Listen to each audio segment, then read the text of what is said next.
Hello, everyone. Thank you for joining the session. I'm Michael Fieldhouse. I've been running the Dan Line program, which is started in 2012, and we first launched in 2014. And we've been probably very busily kind of collaborating with a number of actually academics across the globe, and also have an evidence research program underneath the Dan Line program. And one of the things we found very early was mental health, the mental health challenges really faced by neurodiverse people.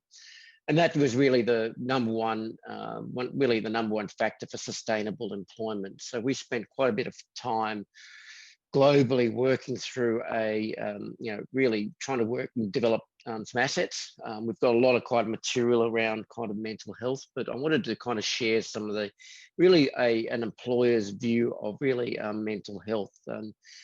One of the key parts for us with mental health is really what we're keen to do is really understand how the employer, the environment, and also the individuals can actually participate together, really to really have a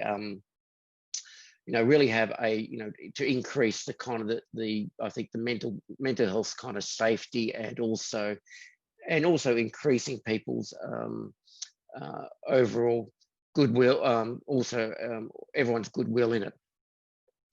So what I'm going to do is really kind of share a couple of slides and from our kind of what we've been saying. And this is really focused about stress at work. And one of the things we've kind of seen through our kind of program is some of the things that actually around job factors. And this is kind of some of the things we've seen is regards to insufficient work. Is also one part. So not having enough work has actually creates actually stress, but also ensuring that there is actually good breaks when work's being undertaken. We've also seen some challenges when regards to kind of shift work, and that's particularly in regards to as things change and shifts may change. We do see the changing aspect of it creating stress, and therefore that relates to other being people feeling unwell, and obviously that manifests into kind of people taking time off work. Conflicting demands, not able to kind of prioritize. This is really getting down to some of the executive functioning issues that sometimes people with their neurodiverse actually have challenges with. Unclear performance expectations. So in regards to that, it's really from really being very, not from a manager and maybe also a co-worker, being very clear about what the actual, what's the outcome you're really looking to, and what do you see performance to be. And that's, I think, for everyone who's actually involved in work, that's always a challenge. Also, work overload is another issue. We find not able to kind of prioritize and actually raise their hands. And you probably look through this list. It's probably really no different to anyone that's kind of neurotypical. But I think the key part is actually how individuals manage it. Unclear role, getting some clarity around their role, especially in some of those when the role changes or there is some modification to the role due to changes in the business, and also might be a reorganization that goes on. And also, I think job future as well. We find that projecting forward that it is quite a challenge. Some of the things in regards to kind of careers, we've kind of have been really focusing on this is the idea of temporary employment status. And it's kind of interesting, this as being that we found through our program is that having the first year as kind of so having some break points in the program and also in employment actually helps the individual. So this kind of thing we've kind of seen both from talking to people and through our research, that the temporary employment actually has issues, but also it has some advantages, is that maybe their motivation for the job is not their motivation, but their parents' motivation for the job. So we do see that as a kind of, there is some benefits in that. Also, underemployment. I think this is a thing we do see quite a lot of, is about people not actually going ahead and able to self-advocate for new for opportunities, but also the opportunity to actually do new work. So it does not mean going ahead and getting more being the next rung, going up the next rung, but it also is about actually getting new work, or could be different work. One thing we've been kind of tracking in our program is also obviously salaries. We've been really quite interesting through our program. We track how people advocate for a salary increase, and ensuring that again, this is not a sign of underemployment. And the key parts that we see in this is really low self-advocacy skills, and also self-determination skills. So I think they're the kind of two elements we really focus on. Then there's obviously management styles. I think one of the things we've learned is, with management styles, is really managers sometimes not understanding some of the differences between, say, autism and anxiety, or any other mental health issues. So they kind of are judging, and this is this idea of taking some of the bias out, but also it's about understanding. And I think the key part is, for us, is we've been rolling out first aid mental health training around in this, which is kind of critical. So if you looked at from an employer's perspective, I think if you can do one thing for a manager, is really about that, really improving management, improving understanding of mental health, understanding how to actually support somebody in that's having maybe some challenges in mental health. But also, I think the part of it is ensuring that the managers actually do have the skills. So we roll out mental health first aid training. We do have a module that's actually more about neurodiverse challenges. So people that are neurodiverse, we have a few modules around that to making sure that they understand the difference between anxiety and also the difference between autism. Obviously, organisation, again, this is some of the challenges that might create some anxiety in the workplace. So, really inconsistent communications, incompatible work culture. What I mean by that is one manager is very different to another manager, and styles are very different. But also, I think the challenge with this is, as being in for some people, it's just really knowing how to manage between those different kind of work cultures. So we do see some of these great stresses, and then also there's environmental factors, as I mentioned before, too much noise, not enough space. And from also, I think some of the probably more negative ones, obviously workplace conflict, workplace bullying, and also not getting enough insufficient social support. I'll just go to another slide. So hopefully this comes through. Next slide. And this kind of manifests for the individual into quite a few little things. It really is about, what we see is, this is in the work environment. I think this is what we've seen. Unfortunately, obviously, for what they feel like the body's feeling heart racing, different with feeling sick, obviously not as feeling energized. We also have some of the things of some of the behavior that comes through is kind of difficult concentrating, being irritable to other people.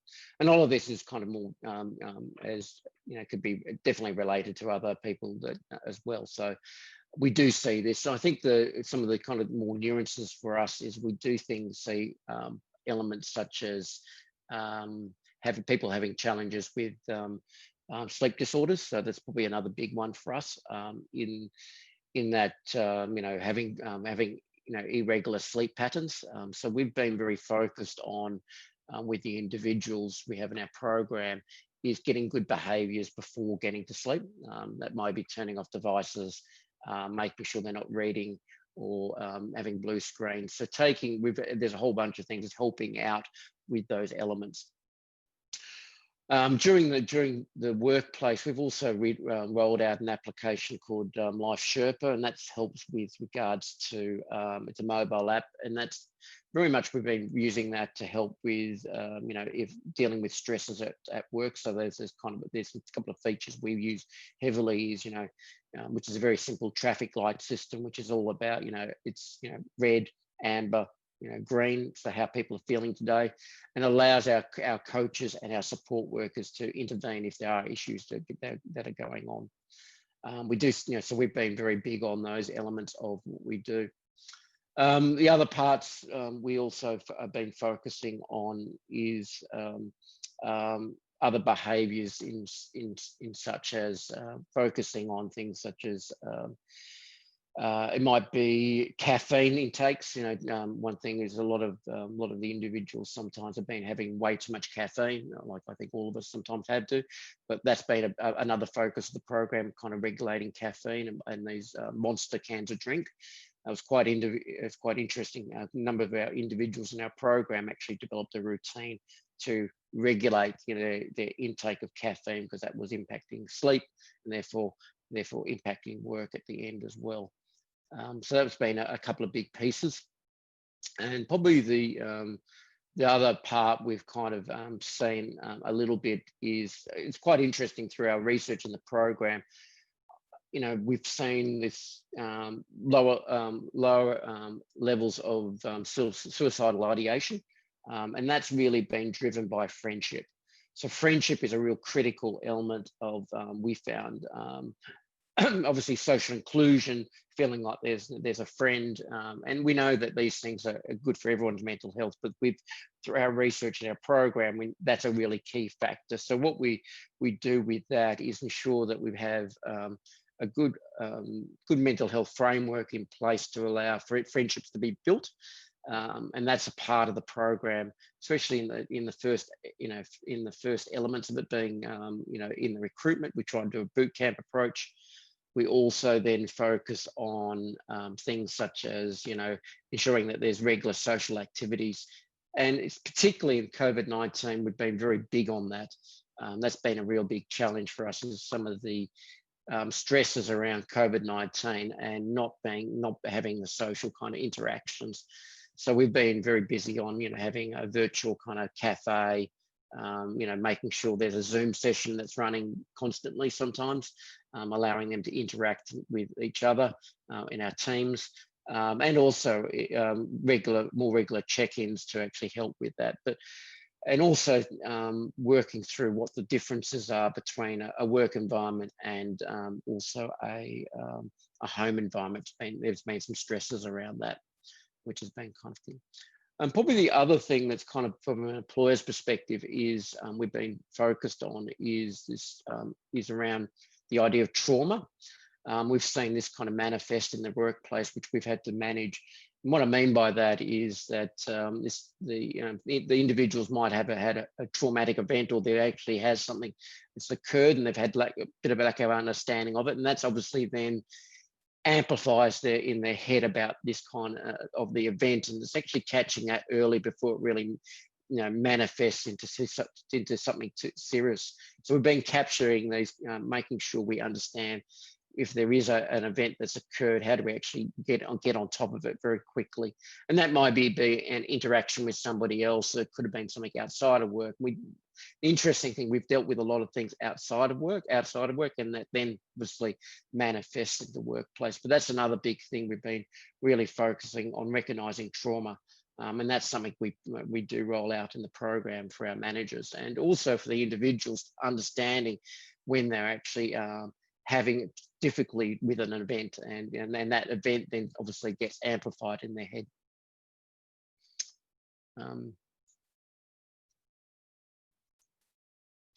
Do you want me to, Jane, do you want me to stop here, or what would you like me to do? I know I've got those other sessions. Do you have more slides that you want to show? I can keep going. So maybe another like 5 minutes or so, and then we already have some questions.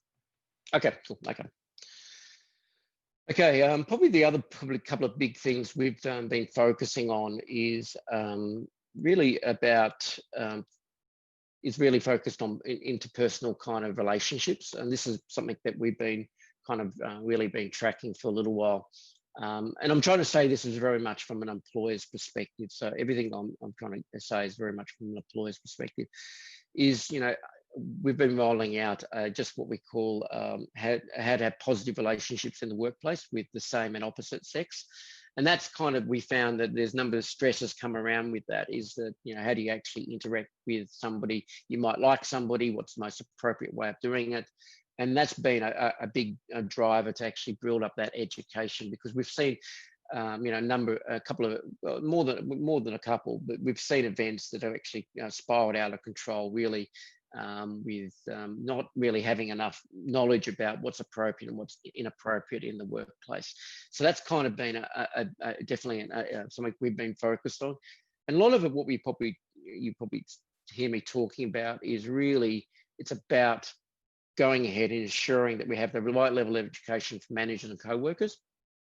And then really for the individuals, having a lot more focused around really focusing on self-determination, and really understanding that, you know, how do you actually improve some of these, recognizing when I'm actually, I'm not in the best position. And some of the things we do when they're not in the best, they're not in the best position, is focusing on what do they do next. It might be going for a walk, it might be breathing exercises, yoga. We're trying to, how do you actually reduce that kind of level of stresses, and actually getting them to understand what is a stressful situation, how do they actually potentially remedy that stressful situation. So I think one of the key activities is, you know, just apart from actually recognizing, is then actually then having some routines that kind of work for you, and that might be going for a walk. Ensuring that, you know, they might go ahead and they need to kind of talk to somebody. They might need to also, go ahead and ensure that they've kind of they're going ahead and talking to somebody that might actually know a little bit more about their issues. So one of the key parts for us, especially with support, is ensuring that we have psychologists and on board in our program that actually gives them support, and also they understand, they understand obviously the difference between autism and mental health, which is, I think, also a challenge with a lot of employee assistance programs, which we've had to kind of audit over the last we had to audit out in the first instance to actually make sure the support was actually there for the individuals. But I think the key part of that is, you know, is recognizing, taking the stigma out of it. And I think that's very important from an employer's perspective, is actually taking out the actual stigma of it.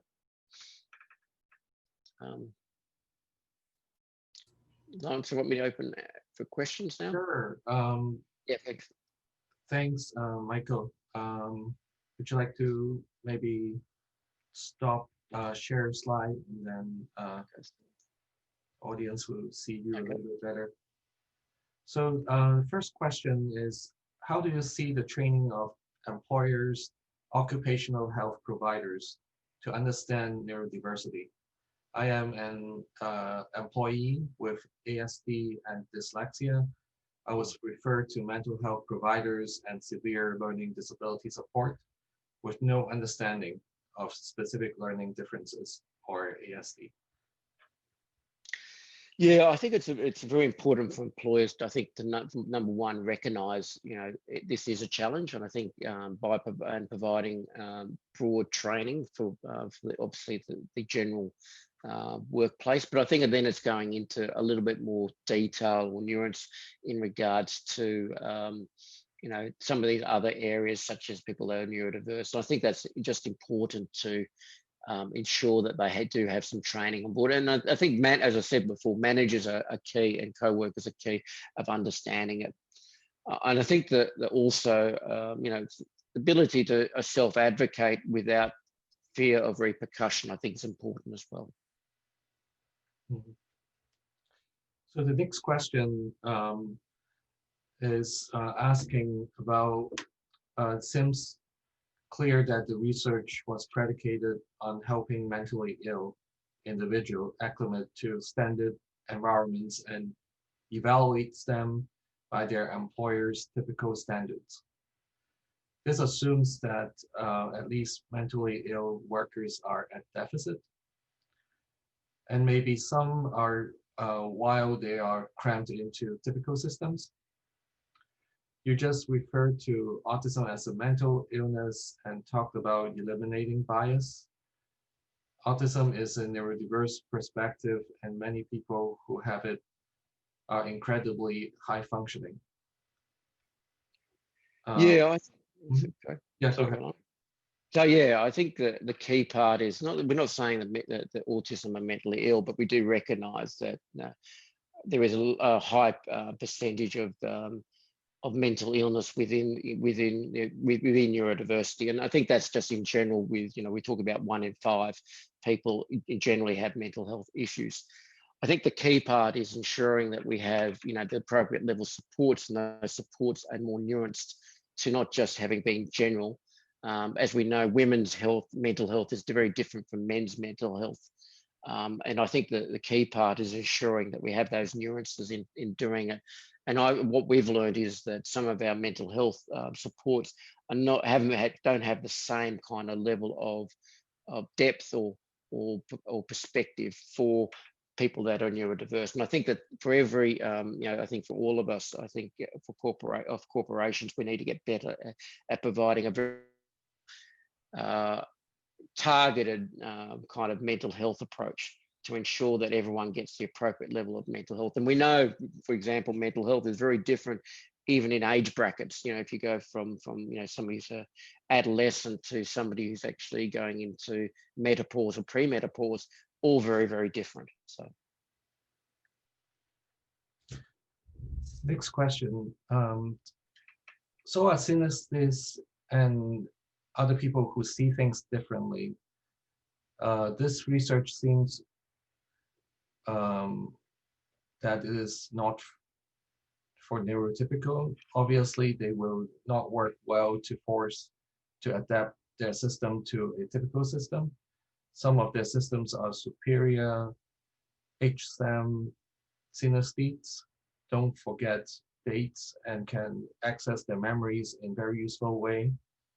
Rigid programs to help that assume strains or disability would on board cause stress and cause a lower performance level. Why is this focus on forcing neurodivergent people to conform rather than enabling them to succeed? Why are the employer's perspective more important than letting everyone contribute? I think I answered this in probably the previous one. It's about ensuring that we have a mental health frame that supports all. I think that's a kind of a critical part. And if you look at, as I probably emphasised, we know mental health is very different in obviously different groups or community settings. So I think the part of it's actually how do we actually support people and not allow people kind of just to languish. And when you talk about performance, it's really about, we know if we don't have the people that don't, for everyone who don't have a good mental health strategy in place or good mental health in general, we know performance is very low. Okay, we have one last question before moving on to the next presentation. I think Life Sherpa is an extremely useful app. Do you think that you may extend Life Sherpa to include ways for the participants themselves to have reminders, cues, thoughts, etc., to help with sleep regulation, attention, and other areas of executive function? Yeah, I think absolutely. I think one thing we found with Life Sherpa itself is that it's all about, we've found the individuals now develop their own cue cards or reminders and develop their own kind of executive functioning. So we're very big on self-determination and really self-advocacy in that kind of model. So we've seen that with regards to, one individual had a routine called Monster, and it was really about them regulating how many Monster cans of drink they had, and really that then it was a cause and effect in regards to them having sleep issues. Thank you, Michael. There are some more questions, but we're going to leave it to the Q&A after Dr. Nguyen's talk. All right, so Janie, please go ahead and introduce the next speaker. Sure. The next person that we have is Caroline Grants. Dr. Grants is a clinical neuropsychologist at UCLA, and she will be talking to us about peers for careers.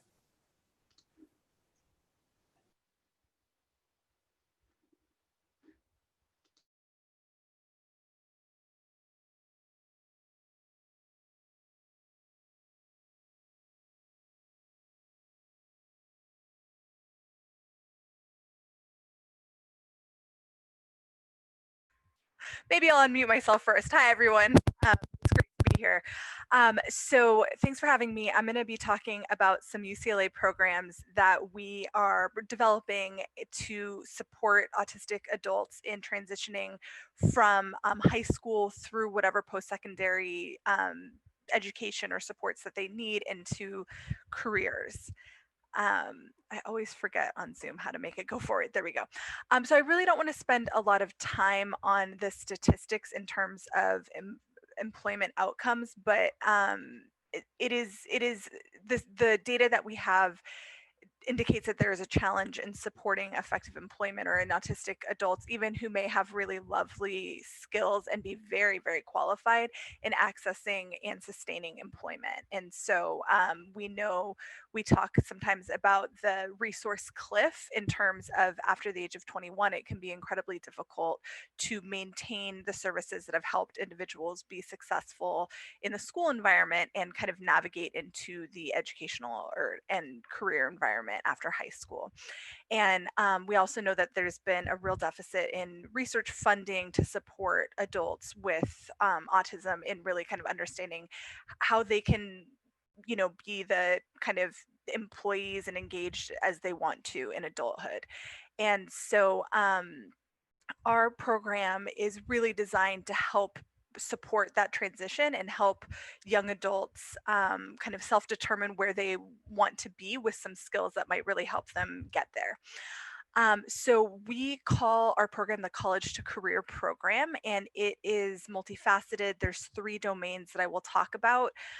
Peers for Careers is the domain that we got Autism Speaks funding for, and so I'll go into that in a little bit more detail. Some of the things that are kind of relevant is that it's employment-related skills that we're focused on, and that the coach is a peer, not a parent, so that it's more ecologically valid for the age. Additionally, we also have a program called AIM, or Adults with Autism, Independence, and Mental Wellness. That is a group program for young adults with autism spectrum disorder that is really intended to have the group as a whole decide what topics they feel are important to focus on for the 10 to 12-week sessions that we have. And so the idea is that as a group, we can discuss what it is that these individuals are experiencing and what they are wanting to work on, so that we're really ensuring that the therapeutic strategies and supports that we're thinking about are driven by the adults that we're working with and that are part of this group. And so I am one of the people who facilitates that group, and then usually I have a trainee as well, and we're really pulling from cognitive behavioral, dialectic behavioral, and acceptance and commitment therapies because there's evidence base for all of those, really supporting skill building and generalization of skills. And then we've also divided that by gender to allow for more targeted foci. So if you think about things like dating, there can be safety issues that you really might want to focus on specifically in different ways. And we found a lot of support in the adults that we've worked with in really liking having a space that is kind of for them. Okay, sorry, I'm wanting to go forward, but now something has jumped up on my screen that is not listening to me. There we go. Okay, so then we also have what's called the BEAR or Bruin evaluation for autism with recommendations. And one of the things that can be challenging for young adults is accessing high quality evaluation services. So really making sure that they are getting the correct diagnosis and that they're understanding themselves well. And so we've worked with the insurance that UCLA students have to be able to provide them with the type of autism evaluation that we think really helps get at the root of whether or not this is an individual on the autism spectrum. And then we provide service recommendations related specifically to who they are, where they're wanting to go, both academically and then into their career as well. And then Peers for Careers is a group and a program that we've been working on for several years now. And so we started in 2018 with focus groups of young autistic adults and their parents. And the idea was really to try to understand what it is that individuals want in employment services, what it is that they want to be successful and what they think they need, what would be helpful for them to be successful in terms of employment. And so we spoke with parents and young adults separately because we wanted their independent ideas. And then we also spent time with employers to really understand the employer experience of working with neurodiverse individuals. And some of the things that emerged were the ideas that there are some differences in what young adults are focused on and what parents and employers are focused on, which was really helpful to kind of understand that, everybody's kind of seeing different parts of this constellation of needs. And, some of the things that stuck out to us was that the mentorship that both parents and young adults wanted for these young adults, they wanted it to be outside of the family. And that's something that's really helpful in thinking about how to support young adults, because often family remains a very important component of supporting a young adult and transitioning into adulthood. But it's really clear that that can't be the only support that's there, because that's not what's desired. And we know that that's a big pressure on the family. So we then did a pilot study that was 10 weeks long, and basically twice a week for 90 minutes, we had young adults meet with career coaches, and career coaches were peers that were selected and trained in the intervention and were paired with young adults based on a meeting that everyone had, where they got to meet all of the young adults, got to meet all of the coaches to see what good fits were. And so we prioritized the desires of the young adults and who they wanted to be matched with, and then made sure that everybody had a match that was a good fit in terms of career goals. And one of the things that we noted was that it was a pretty intensive program, right? So you had 3 hours a week of didactics, and then you had up to 7 hours a week of homework assignments and practice that included things like designing a resume, making sure that your interviewing skills are being practiced, etc.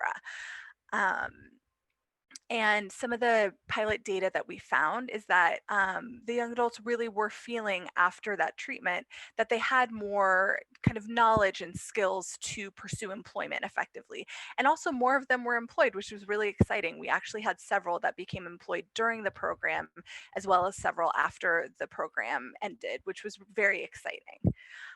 But kind of currently where we've moved is that we took that pilot data and we transitioned that into a grant to really try to understand how this didactic in this program is working, and to make sure that it's kind of effectively doing what we think it's doing, supporting the skills that are going to enhance employment obtainment and maintenance. And one of the things that was pretty clear to us, and that the participants were very clear about, is that 10 weeks was too short. It was too intense of a burden. And so we actually switched it to a 20-week course and then a subsequent 10-week internship. And we are just moving into the internship component of our first cohort now. And that 20 weeks has allowed us way more time to be able to have individuals practice and consolidate skills without having to just then get into the next skill immediately. So the goal of this current study is to understand understand how this Peers for Careers program is impacting employment-related social skill acquisition and success in subsequent internship settings. And to really understand when is the best time to have a coach in terms of your process through this program. And that's something that I think some of the speakers later will be talking about as well. When is it really useful to have additional supports to be able to effectively practice and demonstrate the skills that we believe are going to be helpful in obtaining and maintaining employment. And then also to understand a little bit more about, are there specific things within individuals that we need to be mindful of to support the success of this intervention, but then also employment, right? And so if we know that, are there things that we can be supporting in individuals like planning, executive function, et cetera, that might be helpful. So our study design is a randomized control trial. So individuals are randomized to either have a coach or not have a coach for the 20 weeks. And then they are re-randomized to either maintain a coach or either get a coach or continue to not have a coach. We really wanted to make sure those who'd had a coach during the didactic training didn't suddenly feel abandoned, because the relationships that you make over 20 weeks, they would still want to contact those coaches. And so we wanted to make sure that that was feasible and possible. And so as we were rolling our first cohort out, COVID hit. And so we had to pivot and create this as a fully remote intervention. And so that happened, and we have actually just wrapped up our first cohort of 20 weeks. So we had 23 autistic young adults who completed the program, all of whom now have internships or paid employment, which is extremely exciting. And we are recruiting for our second cohort now. And because this is a fully remote program, anybody within California is welcome to seek this program and see if it might be a good fit for them. It actually has worked very well remotely, which is something that I'm happy to talk about at the end if people have questions about. Certainly everybody, I think, is thinking about creative ways to make sure that we can still access and that individuals have access to things that are helpful during the pandemic. And this has certainly seemed to be very effective remotely, which was exciting. So I want to talk a little bit about the program itself and the content of the program. So this program is based on the Peers model. And so this is a model that was developed at UCLA and has really been disseminated worldwide and is really based on evidence in terms of how to effectively teach social skills. And so the idea is that it is teaching the skills that socially successful people do, not what we think might be helpful. So if you think about some of the advice, I certainly have gotten advice over the years about how to navigate a social situation that really didn't make sense because it was from somebody of a different age or a different, kind of a different environment that didn't really understand the nuances of the social situation I was in. And so the idea is that this is really designed to think about the social situations themselves, not what maybe an adult thinks a child might want to do. And then often Peers is parent or caregiver assisted, so that the coach is somebody who has a lot of contact with the individual. Again, as I was saying, our program is really intended to have that coach be a peer, so that we are again removing a burden from the family, but also allowing an ecologically valid peer relationship to support the development and engagement and skills. Oops, sorry, my mouse has taken a break. There we go. Okay, and there's a lot of evidence for the efficacy of peers in supporting social skills development. So we feel like that's a good place to start in terms of thinking about the kind of employment-related social skills we feel are going to be helpful. So in thinking about the curriculum that we've developed for the Peers to Careers program, it's really designed to help support individuals think about and choose what type of career might be a good fit for them, thinking about their own strengths and weaknesses and what they want, and what's feasible, what's reasonable. In LA, there's obviously some big industries that are very exciting but hard to break into, and so kind of thinking about realistic ways to engage in the television or film industry, or the music industry, or other industries that somebody might have wonderful aptitude for, but they're hard industries to break into. So how to support that, how to create an effective resume, how to find what jobs are out there and apply for them successfully, interviewing skills that really support who you are authentically, and making sure that you're kind of providing context if that's helpful for the interviewer to kind of understand you better and see your strengths. Working on conversational skills that relate to employment settings. So thinking about the break room or the lunchroom. Obviously, right now, not too many people have break room or lunchroom experiences because most people are still remote, but thinking about ways that engagement with colleagues, managers, et cetera, can be supported so that individuals feel successful. Navigating electronic communication effectively, disclosing the diagnosis of autism spectrum disorder if that's something that the individual chooses to do, and how to advocate successfully for accommodation needs. That's something I'll get to examples about both of those because I think those are important things to be thinking about. And also organizational skills. So again, thinking about some of the challenges that autistic young adults can experience, things like time management or kind of effective recognition of prioritizing can be challenges for many people, and also for individuals on the autism spectrum. And so building some skills around that can really help individuals feel more comfortable and be more successful within the workplace. So I want to talk just briefly about this idea of disclosing diagnoses. And the idea, it's something I get asked a lot in my clinical work, from parents and from autistic adults, is what to do in terms of disclosing a diagnosis when seeking employment. Is that something that's going to help or something that's going to kind of hinder the employment process? I would say that the data on that is, we don't have robust data either way, and I think it's a very personal decision. But I do think that it can be helpful to think about if you do decide to disclose a diagnosis, that can be a very empowering thing to do. But making sure that you're doing it in a way that feels empowering and that also really transmits the information that you want to transmit to the individual you're disclosing to can be helpful. And so in the Peers for Careers curriculum, we talk about choosing the right time and the right person and the right place for this, right? So making sure that you're kind of effectively targeting who needs to know and when is appropriate to talk to them about it. Being able to kind of reflect on things like, I may not make eye contact when you're talking to me, and that may feel like I'm not listening, but actually I'm really listening quite intensely. I just don't make eye contact very often, or that's something that kind of gets in the way of me listening. So I want to make sure I can listen to you well, and so you just so that you're aware eye contact is not something to expect.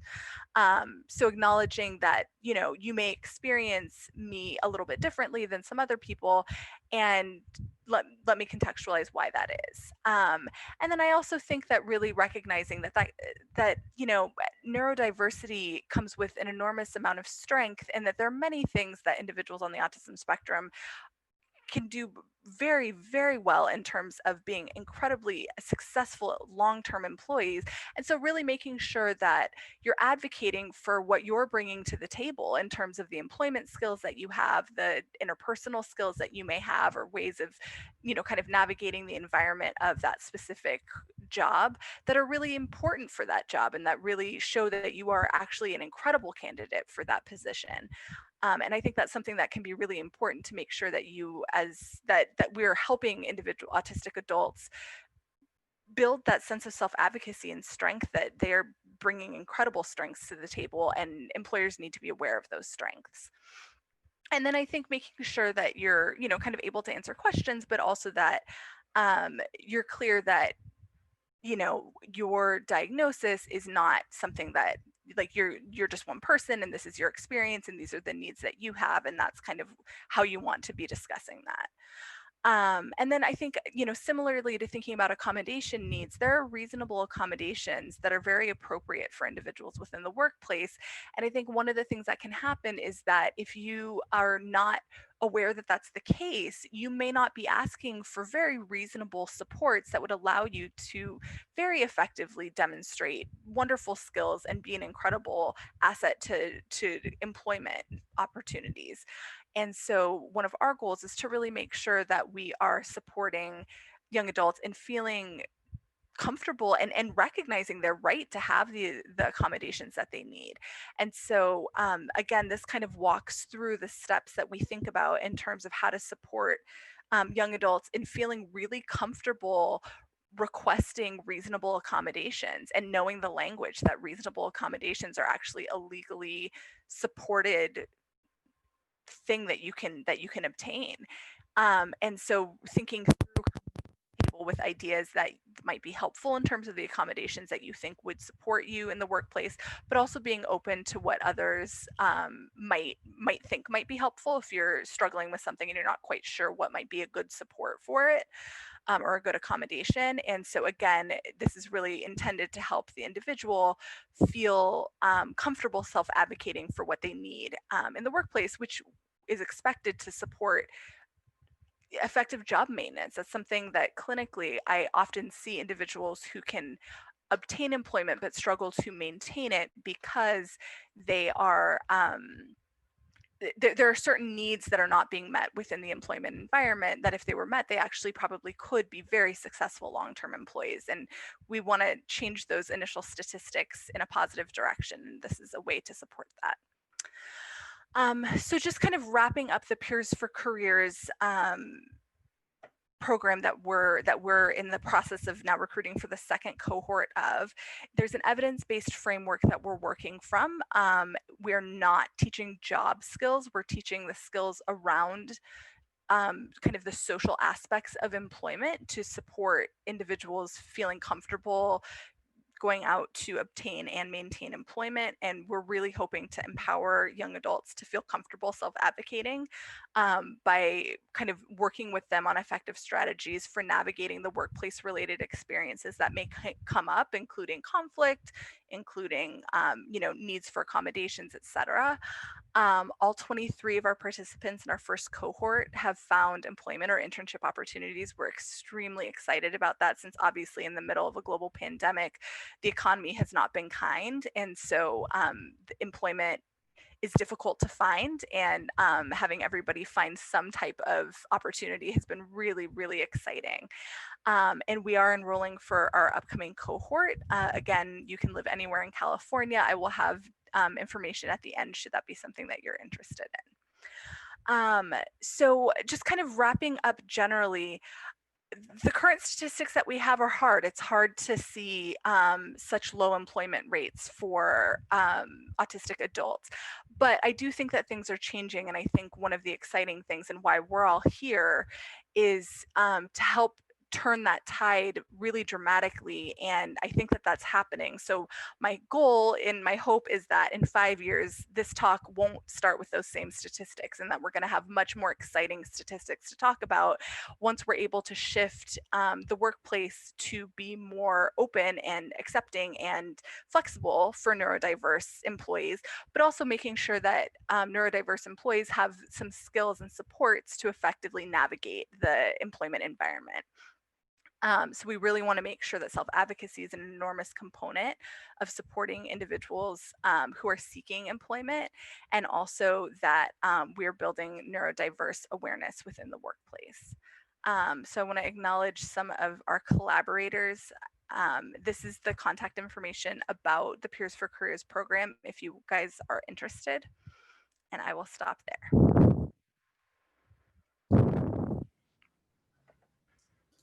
Thank you, Carolyn. We have a lot of interesting questions. So the first question is asking about how the peers program is actually teaching social skills to autistic adults. Autistic masking is a huge problem in our community and results in mental health problems. Do you think programs like peers program actually helping adults, or are they simply forcing them to mask being autistic to continue to suffer through an ableist workplace? I think that's the heart of the question. Thank you for that question. I think that's an excellent question and really important. The goal is not to support all. The goal is simply to provide skills that individuals can decide when and how to use to be effective in the environments that they want to be in. That is super complex within the context of the masking that is happening very continuously often for autistic adults, and we know how painful that masking can be in terms of mental health outcomes. So I would really, really hope that the takeaway is not that we are asking individuals to not be who they are, but simply that we are providing options for additional skills that might help them contextualize for others who they are and how they're able to, provide and be a part of the spaces that they want to be a part of. And there's going to be, unfortunately, sometimes a little bit more of a burden on the individual to provide that context, and that's not fair, but that is kind of how it's working right now. But the goal is not that you're hiding who you are at all. It's simply that you are creating space for yourself where you want to be. So there are a couple of questions about gender. So they would like to clarify.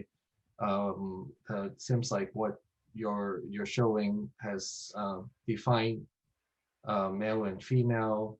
What about trans, non-binary, gender non-conforming autistic people? Where do they go? So I'm not sure that I totally understand the question. It sounds like are you asking about that for a specific component of the program? Is the individual asking about that for a specific component of the program, or just generally where do non-binary autistic adults fit? I think the questions, there are a couple of questions that are saying that from the slides that you're showing, the adults are gender divided. Oh, so I want to be super clear about that. The only gender divided component at all is the group intervention. So nothing else is gender divided at all. And there's no gender focus unless that's something that's of relevance to the individual. The group that we initially started was a women's only intervention group, intentionally to be able to access the experience of women on the autism spectrum. In the future, we are very open to groups that span different intersectionalities of gender presentation, and that's something that we have several programs at UCLA that work with gender diversity that we are partnering with to kind of make sure that we are providing spaces that are helpful to individuals who are gender diverse. But that is the only gendered program that exists at all. Everything else is everybody is welcome, and it's not intended to be gender specific at all. Sorry for that confusion.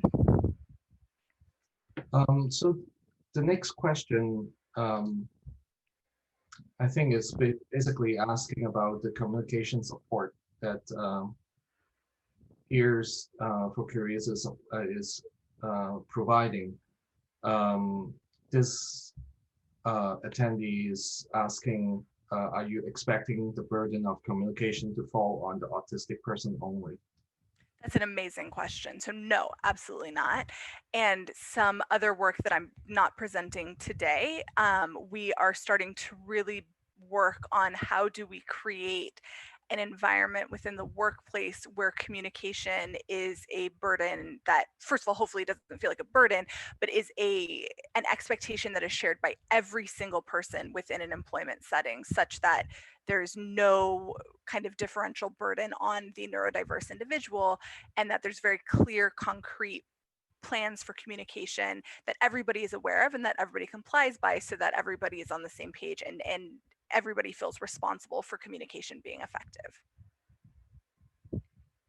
So this is the last question. There are many more, but we'll leave them to Sure. me at the end. Chronic unemployed and underemployment are major issues among educated autistic professionals. Yep. Because they struggle with workplace social interactions and workplace politics. How are you settling people for success, setting people to success and career progression? How to navigate evaluations, self-efficacy, promotion, conflict resolution, and management of the team? Totally amazing questions. So this is the first step. What I'm talking about now, the Peers for Careers, is the first step. The goal would be, and I actually suspect that some of the speakers later may be talking a little bit more about ongoing support within an employment setting, but the goal would be that we are shifting the dynamics of the workplace to support neurodiverse individuals throughout their lifetime of employment, including making sure that conflicts and performance reviews, et cetera, are done in a way that work for neurodiverse individuals, and frankly, that work for everybody, and that there are supports over time. So what I would say is that is something that we will want to research more over time and build supports around more over time. This is kind of the first step, but that's absolutely the question. You need to get in the door and get employed, but then the goal is that you have a long and illustrious career, and how can we support that over time? Thank you, Carolyn. Thank you all so much. Okay, so thank you so much for that, Dr. Grants, and I'm excited to present our next speakers, who are my colleagues, Christy Matta and Dr. Janet Miller, who work on the Neurodiversity Project, and they'll be presenting today on the Neurodiverse Employee Support and Training Program, the NEST program, and I'm looking forward to hearing from both of them. Thank you.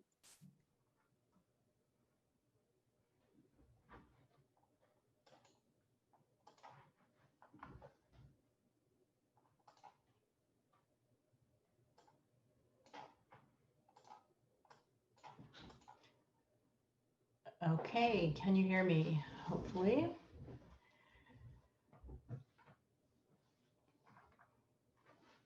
Okay, today we're going to be talking about the NEST program, which stands for, oh, start my video. Okay. All right, hopefully I'm being heard and seen. So as I started to say, we're going to be talking about the Neurodiverse Employee Support and Training Program, also called the NEST program. And that program is actually part of the larger Stanford Neurodiversity at Work program. So I'm going to talk a little bit about that program first, in case some people are listening who haven't heard about it. So there's basically two main components to that program. And the first is really focused on the employer, sort of training and educating them about working with neurodiverse employees, all the way from the recruitment, the hiring process, and during the employment process itself, and also assisting them in creating a supportive and neurodiverse friendly work environment. And it's from that group of employers that we've created, or the Neurodiversity at Work program has created, the job bank. The second component of that program is the candidate registry, and that's where the NEST program comes in. And the registry is designed to provide employees support throughout the entire process, from job seeking and resume writing and hiring process, as well as preparing them for success in their jobs, and giving them access to the job bank where they can find jobs, and then putting them into one of two NEST programs. Briefly, the overall goals of the Neurodiversity at Work program are to match neurodiverse candidates with suitable jobs in the job bank. And really, we're hoping not just to find jobs for them, but to match them with jobs that really emphasize their skill set and are also in line with their interest and their employment goals. And then we support them throughout the process. We really want these jobs to last, and that means that the needs they need to fit both the needs of the employer as well as the employee.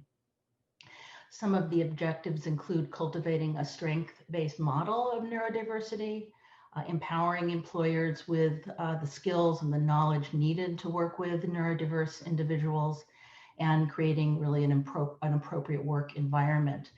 Also increasing job readiness for the employee or the intern and helping them to build on their strengths and some of the challenges that they may face, some of the challenges they have, and support both the employer and the employee throughout that entire employment cycle.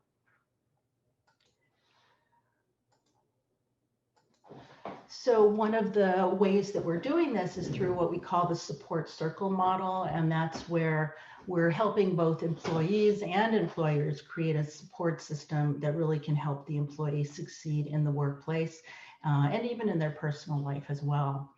So we'll be coaching them on how to connect with support in both their personal life and at work.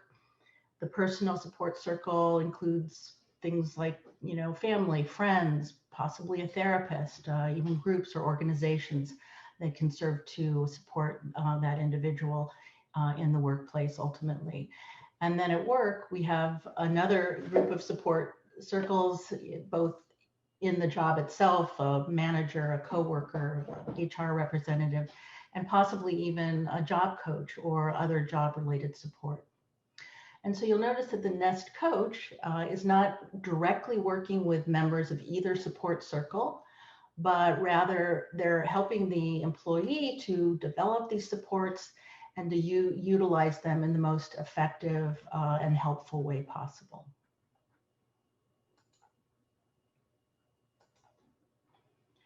So a bit about the structure of the program. So first, the individual would go into the candidate registry, and then from there, they would go into one of two NEST programs, either the 5-week internship NEST program or the 12-week employment program.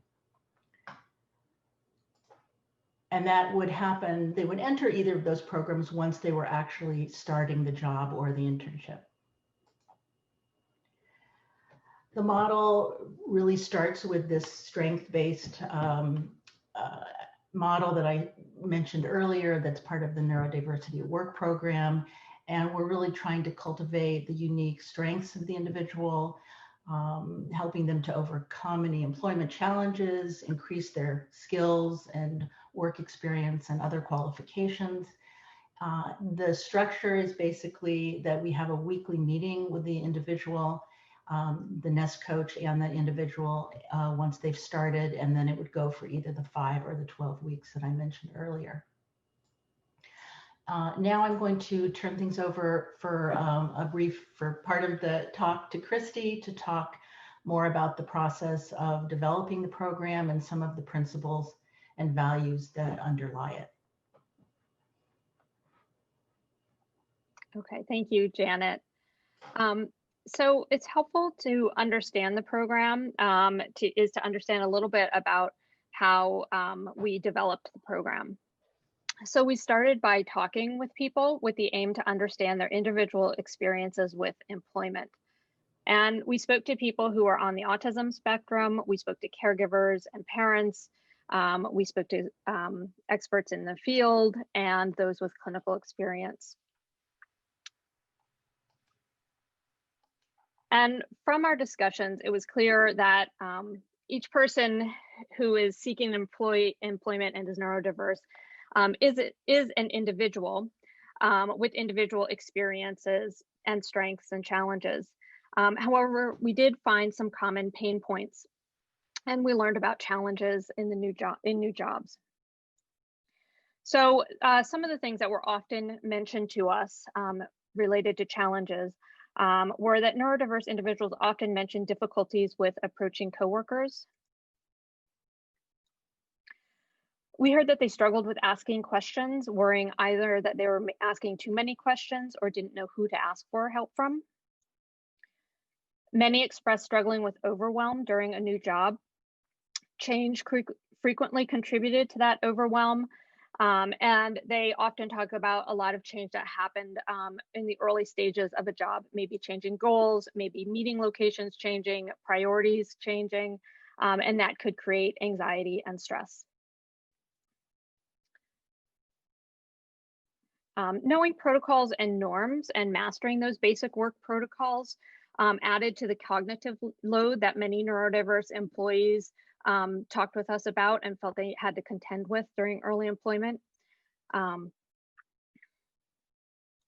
managing sensory sensitivity, such as lighting, noise, temperatures, those types of things was for many employees something that they were, that was a challenge in early employment. And one challenge came up multiple times in different ways for employees, and that was understanding the hidden curriculum, which is the unspoken norms that are often communicated through body language, gestures, facial expressions, or other unspoken means in the workplace. And some examples of this include one employee who remembered trying to follow the conversation in staff meetings and just feeling a sense of confusion. And we heard from employees who were told more than once that coworkers didn't feel comfortable because of their level of interest and because they asked a lot of questions. And from the neurodiverse employees' perspective, they didn't realize how their interest and behavior was being interpreted by others in the workplace. And we've heard from neurodiverse employees that conversations at work can sometimes feel like they're flying blind, to the point where some neurodiverse employees suspected colleagues were having meetings without them, when in fact they later realized that they were just not following some of the subtext of the meeting, those gestures and these unspoken communications and norms. So that was a key area of challenge that seemed to come up and was what you would think of as a pain point for many of the people that we talked to, a theme that emerged. So clearly, although there are many challenges during early employment for neurodiverse individuals, at the same time, they bring enormous strengths to the job.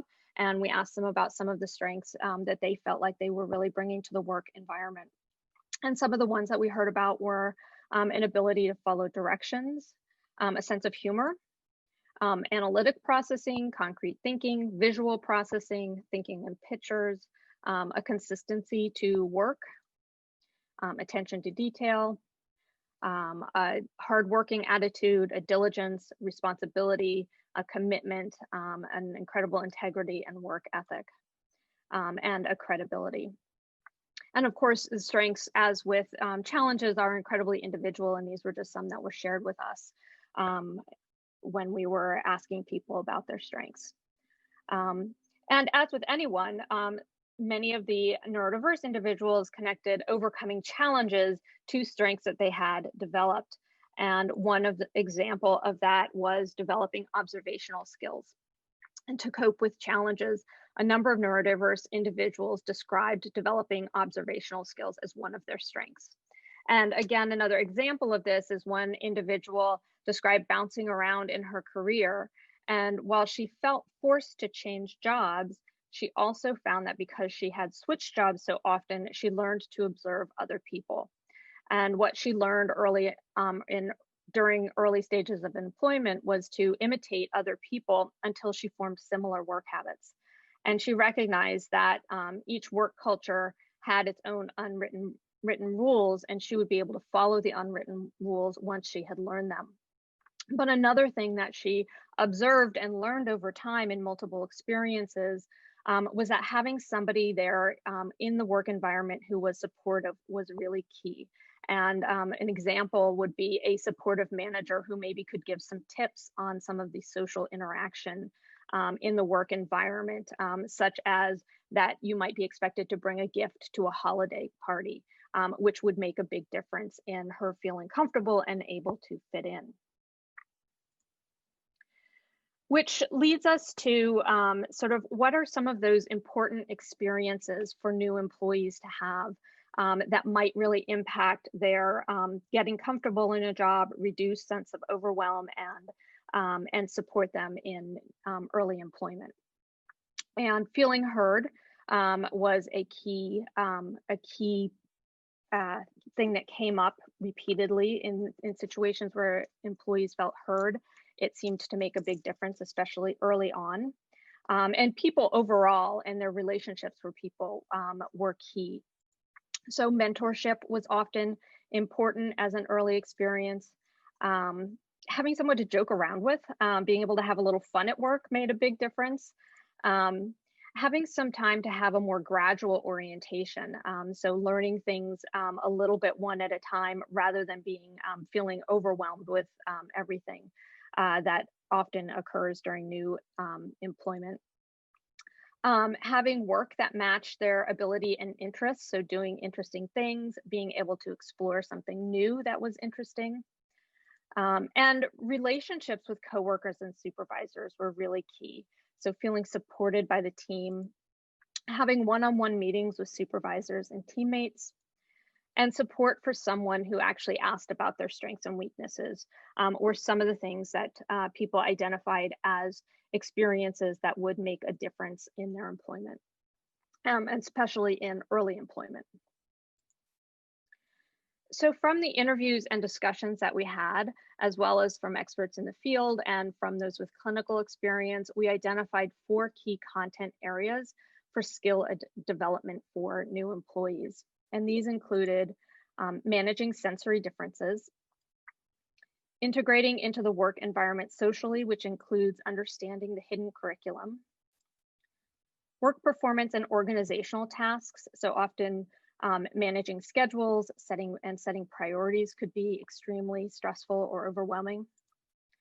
And emotion regulation. So multiple people discussed how overwhelming new employment can be, and several talked about how during early employment, to manage the feelings of overwhelm, they had to cut back on or eliminate other things in their lives until they had adjusted.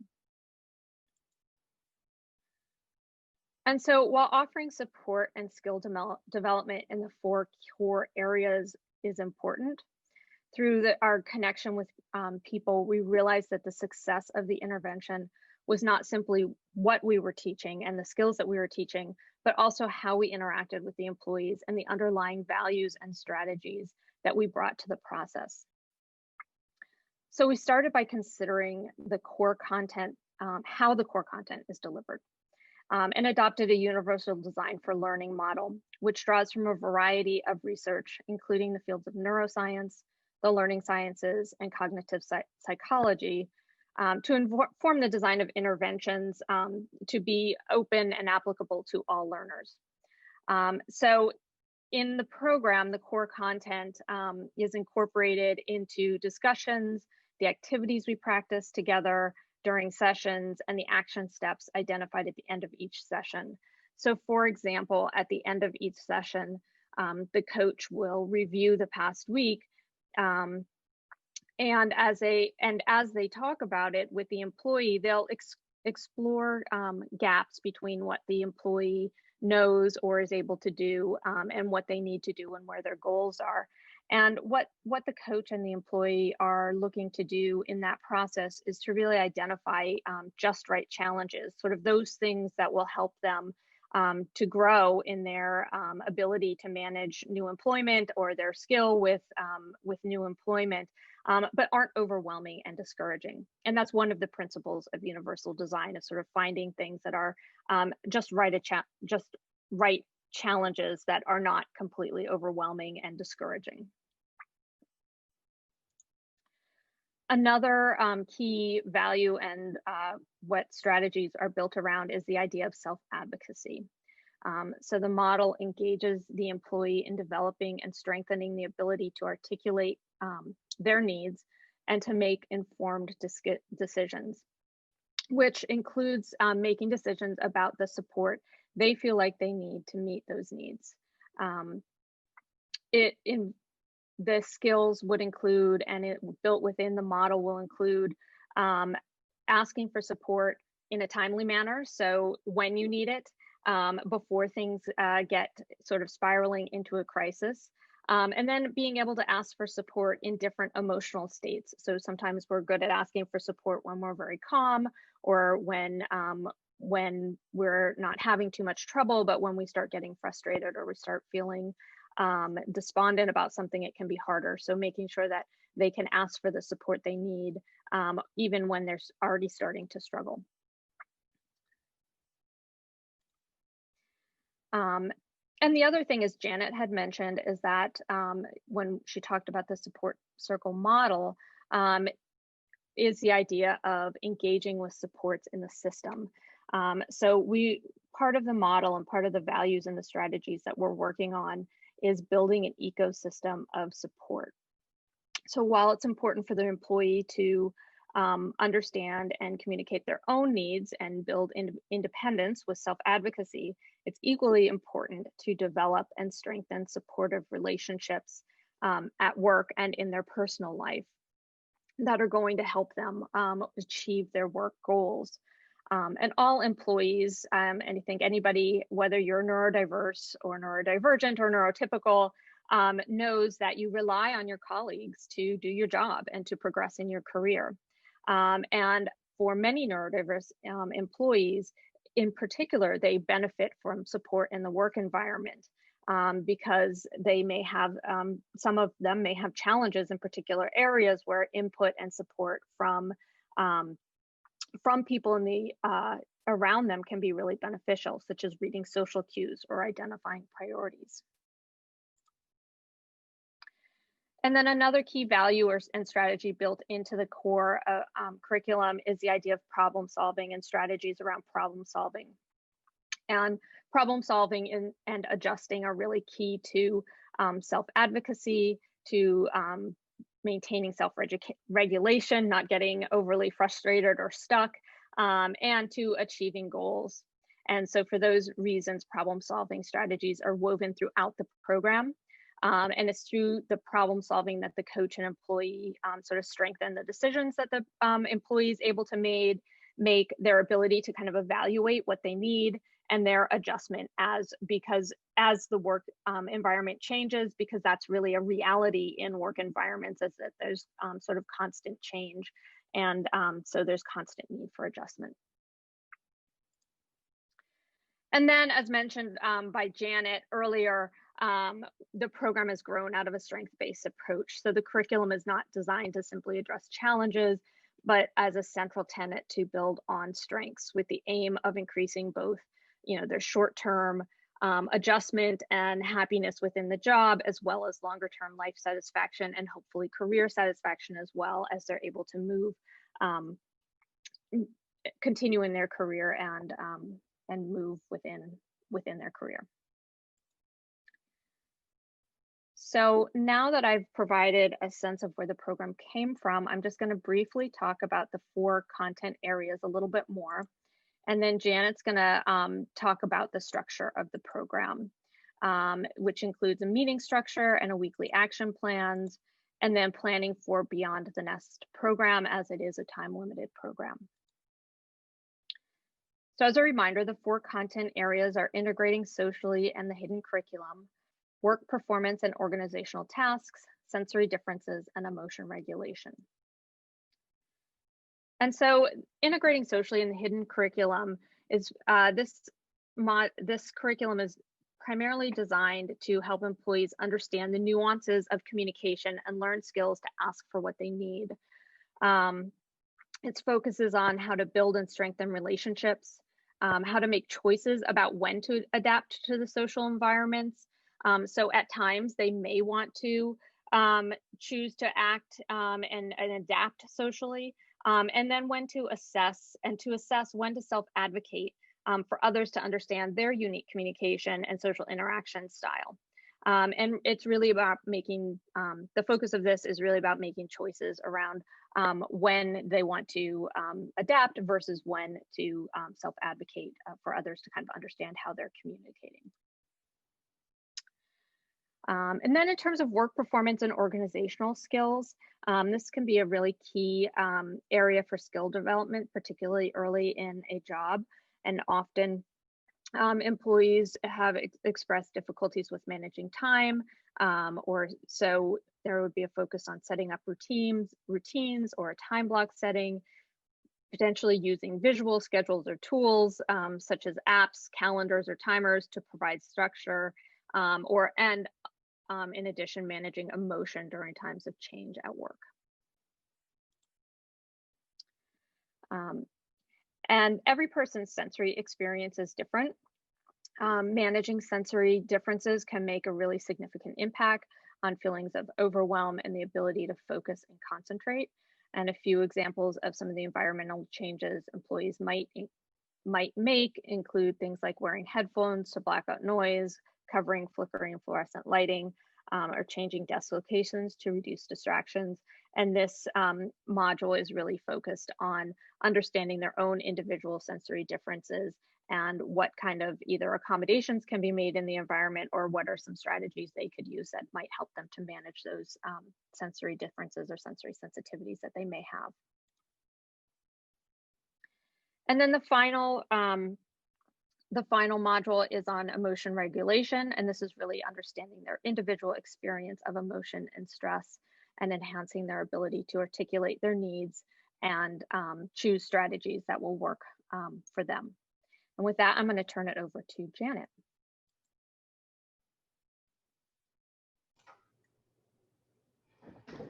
Thank you, Christy. So in talking about the basic structure of the curriculum using these 4 content areas, we're basically using 2 different models. One is the 5-week model, as I've mentioned, and the other is the 12-week model. And the basic structure of these are very similar, the main differences being the length of the program and the breadth of the material covered.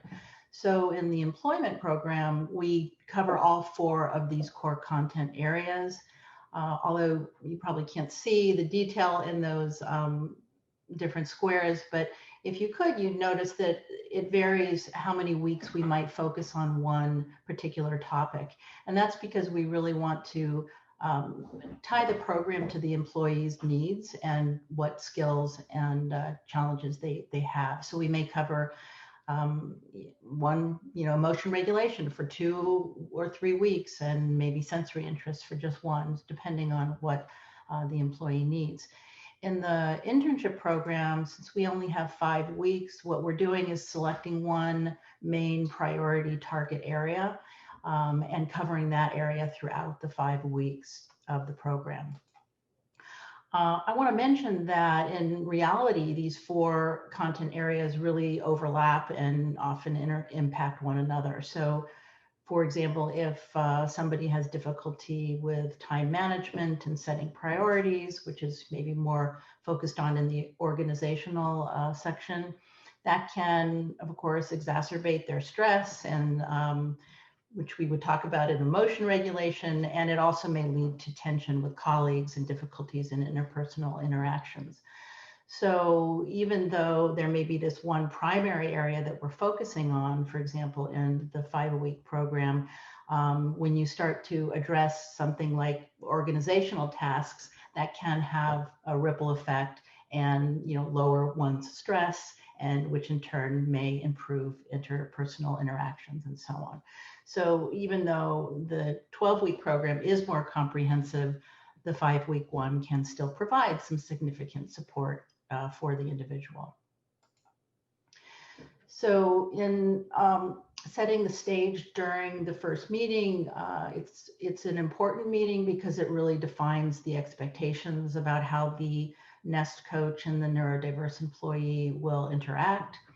So starting in that first meeting, we're focusing on, as we've mentioned, identifying the individual's strengths, but also looking at their challenges and deciding what areas to focus on. And we're also emphasizing the principles of self-advocacy and self-determination, as Christy went into more detail earlier. As I think she also mentioned, several of the employees that we spoke with really highlighted the importance of having had somebody to talk to about their challenges in the past and how that really made a significant difference. So in the first session, the employee and the nest coach will be identifying either the primary target area for the intern or the priority of these areas for the longer 12-week program. And we're doing this because we want to work on strategies that are really relevant and most important to that employee. It also really helps them to begin to articulate their needs and practice self-advocacy right from the beginning as they're making choices about how to address their own unique challenges and strengths. Okay, I'm noticing we're almost out of time, so I'm going to quickly go through just the basic weekly meeting structure. It's more or less broken into 3 parts. The first being problem solving, evaluating strategies that might have been used in the previous week, and adjusting the strategies for the coming week. Accordingly, we will have a shorter psychoeducational content, which may be videos that we've prepared or written content that the employee may either look at prior to the session or during the session with the coach. And then finally, we'll be engaging in a guided discussion, possibly behavioral rehearsal, feedback session, and identifying various ways they can use their support circle to the best effect. So we're also developing a weekly action plan encompassing all of these principles that Christy went into great detail about. And we're coming up with an action plan for that week, as well as at the end of the program, an action plan for moving forward. And that's because we're not just sort of offering them this support and then just disappearing, but we really want to help equip them to move forward, have a plan where they're really utilizing their support circles as best they can, perhaps even increasing them, and continue to use the skills of self-advocacy and problem solving that they've been learning and practicing during the NEST program. So I think I'll stop there, and thank you both. Thank you for listening.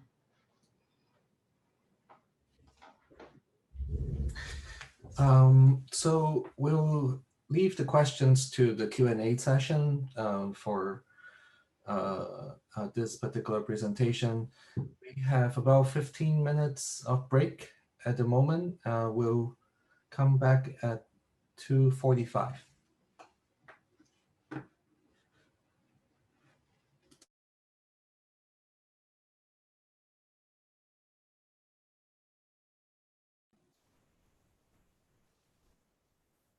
Quinn, do you want to try uploading your slides?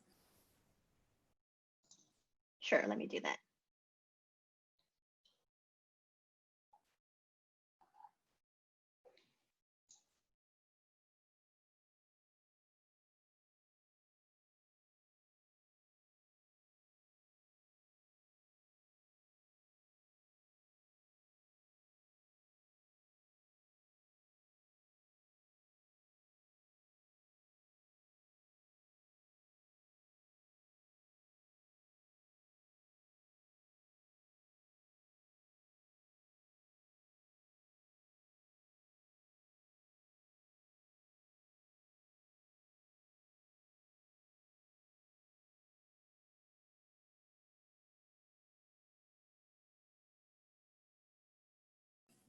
Looks good, Quinn. Okay, thank you.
Hi, everyone. Welcome back. And I'm very happy to introduce another one of my colleagues, Dr. Quinn Nguyen. And she will be speaking today about wellness while working remotely. Thank you so much for speaking with us today. Thank you, Janie. I'm really honored to be part of this summit and joining such a wonderful selection of speakers.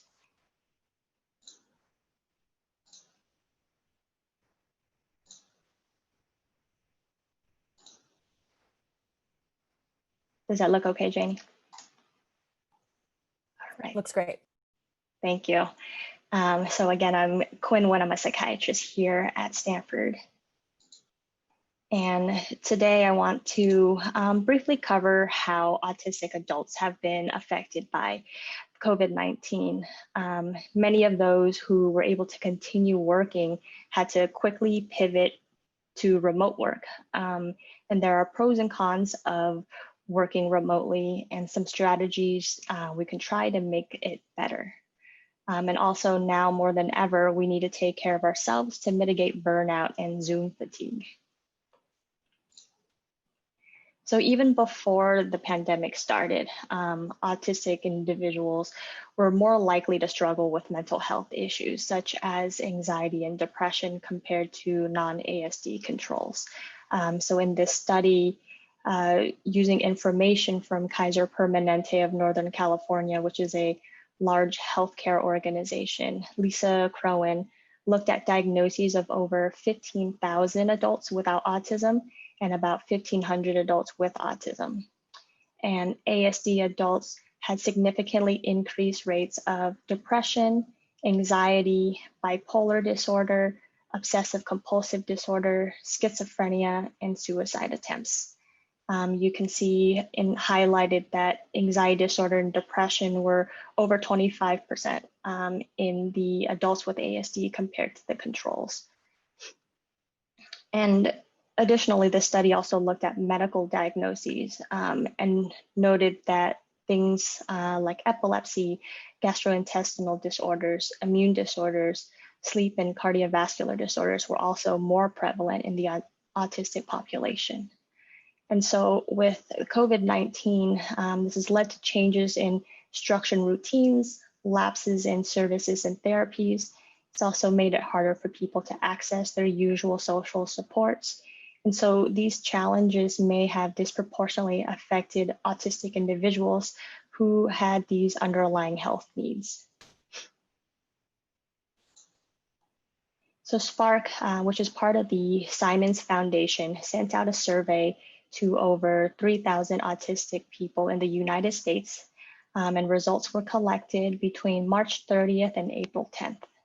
There were 636 respondents, of whom 59% were female. And to give you a sense of the timeline of COVID-19's impact in the United States, since I know we have some international attendees, it was declared a national emergency on March 13th. And then a week later, states such as California, Illinois, New Jersey, and New York issued a statewide stay-at-home order. And so this survey was collected just a couple of weeks after the stay-at-home orders. Overall, most people reported experiencing disruption to their social life, their employment, and home life. 97% reported that the changes related to the pandemic negatively affected their social life, with 68% saying they're coping minimally to moderately well. Prior to COVID-19, over 80% of the respondents reported being self-employed or employed at least part-time. After COVID-19, 89% reported being negatively affected by the changes to their employment. Almost every respondent reported negative impacts to their mental health with greater depression and anxiety, and 50% reported feeling good to excellent. So again, this survey was collected about a month after, up to a month after it was declared a national emergency in the United States. And not to make light of the issue, but during this time, many people were still just figuring out where to buy toilet paper. So what did these people think were some of the positive things within that first month? Some reported that they felt happier to have fewer social interactions. Others said that they were communicating with families and friends more than before through video.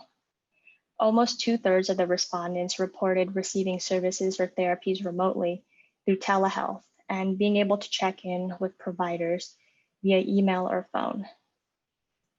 Some figured out things to do. So some coped by limiting exposures to the news related to COVID-19, and others found that journaling, gardening, and crafting were helpful.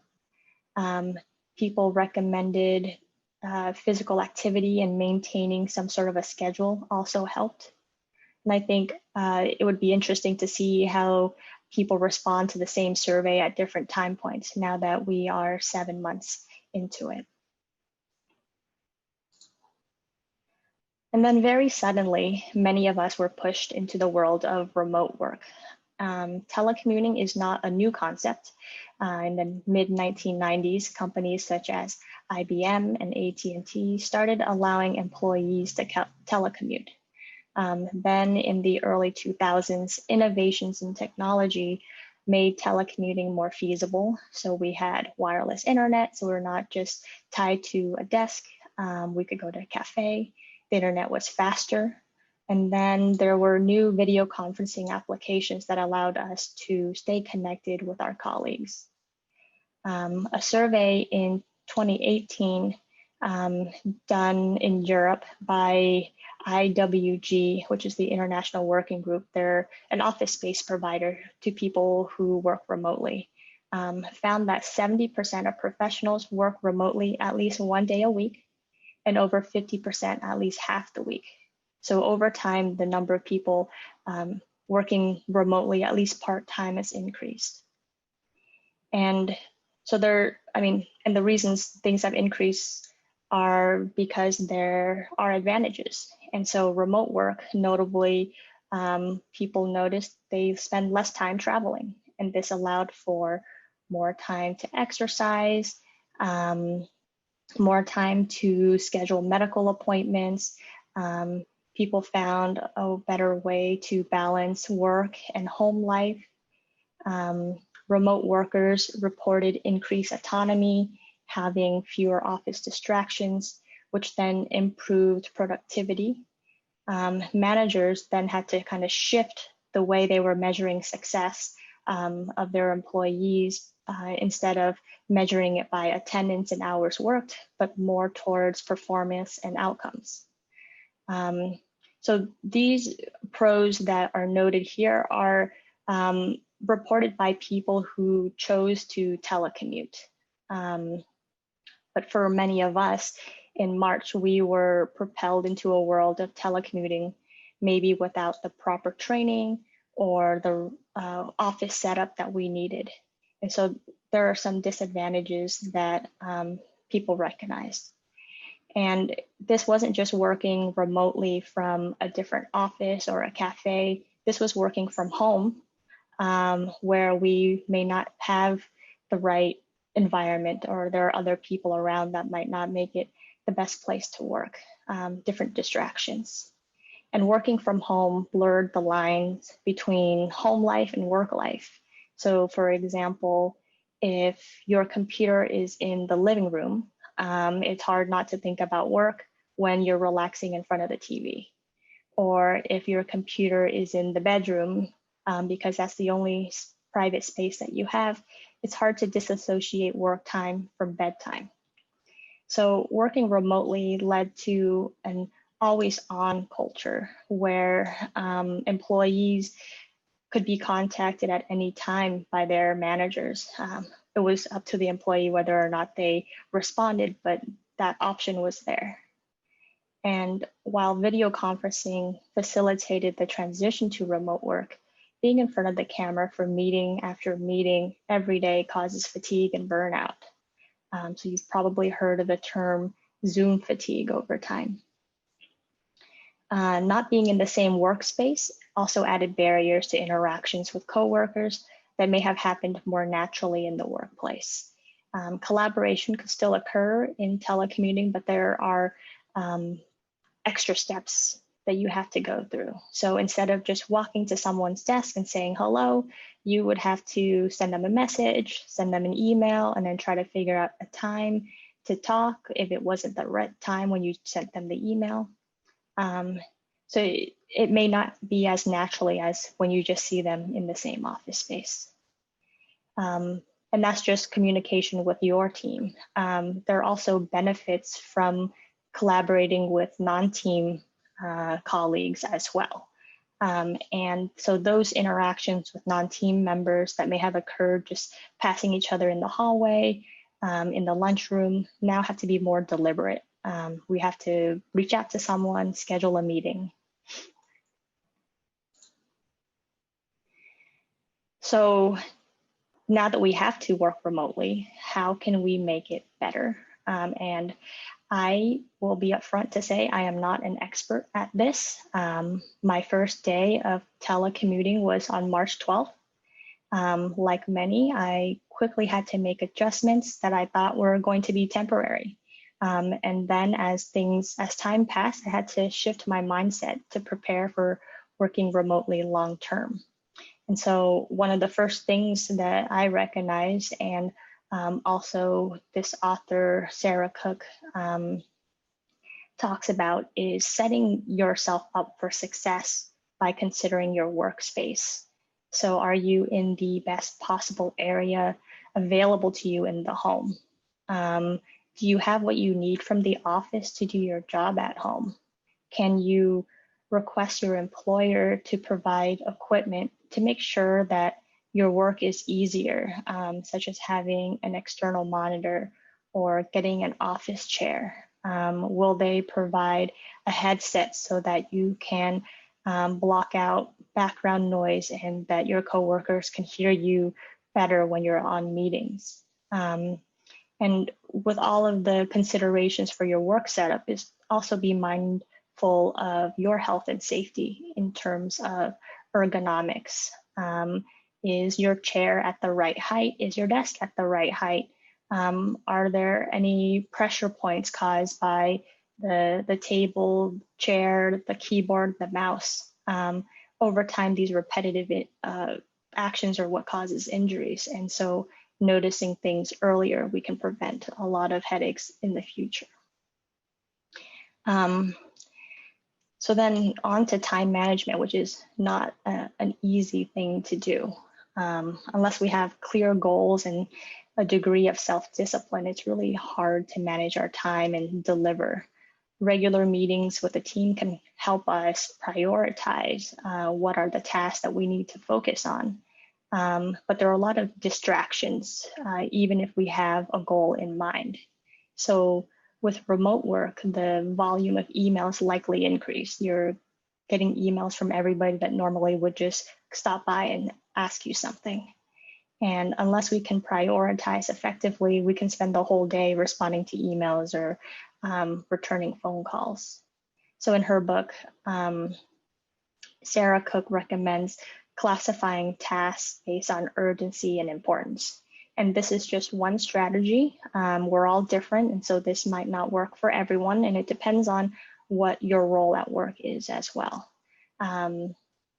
So the reason she endorsed this strategy is that she says, as humans, we tend to overestimate how much time we have to achieve tasks. We can make long to-do lists so that we don't forget things, but at the end of the day, we might not achieve very many. And that can be discouraging when you have a long list and maybe you only did one or two things. So it might be more effective to focus our efforts on the critical task. So we would classify tasks into the A, B, C, and D based on the urgency and importance. Then within each category, we can prioritize even further the different tasks. So she recommends focusing on the urgent and important first, then the important but not urgent, then not important but urgent. And then D, we might not get to. And using this strategy of classifying tasks, it could also help us identify what tasks can we delegate to other people so that we can focus on what we need to do based on our role and our strengths. And another aspect of time management is creating a routine. And that also includes scheduling breaks and setting limits for ourselves. Because the lines between work and home are blurred physically, we need to set up limits and boundaries of when it's appropriate to do work versus focus on ourselves and our family. And limits are different from everyone. So, for example, for me, I choose not to turn on my computer until after I eat breakfast. That way, I can, enjoy my meal without thinking about what I have to do that day. And with the demands on our time and attention, we have all tried to multitask at some point, thinking that it will make us more productive. And there are a lot of studies, that show that multitasking isn't effective.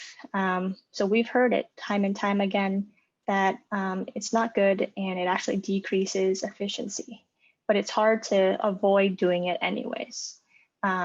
It's probably okay to have a phone call with your parents while doing laundry, but we may miss important details on a work call when we're drafting an email at the same time. Something I found to help me resist that urge of multitasking is to pause notifications when I'm doing something important. This could be notifications for my email, my phone, just so I could focus on the task at hand. And this has helped me avoid that urge to send a quick reply when I get the email so that I don't have to take the time to switch tasks. And then it's also important to communicate, communicating with your manager, communicating with your team, but also communicating with people you go to for support. So families and friends, therapists. Working remotely can be very isolating. And so seeking support from these people can be helpful. And it can also be helpful for others to get a sense of things that you're also dealing with. While working in the same office space, you may be able to see if someone is having a difficult week or a difficult day. But working remotely, it's not as easy to see when someone is struggling. And so we would need to speak up if we're having trouble, or if we need to extend a deadline or need someone to help with a specific task.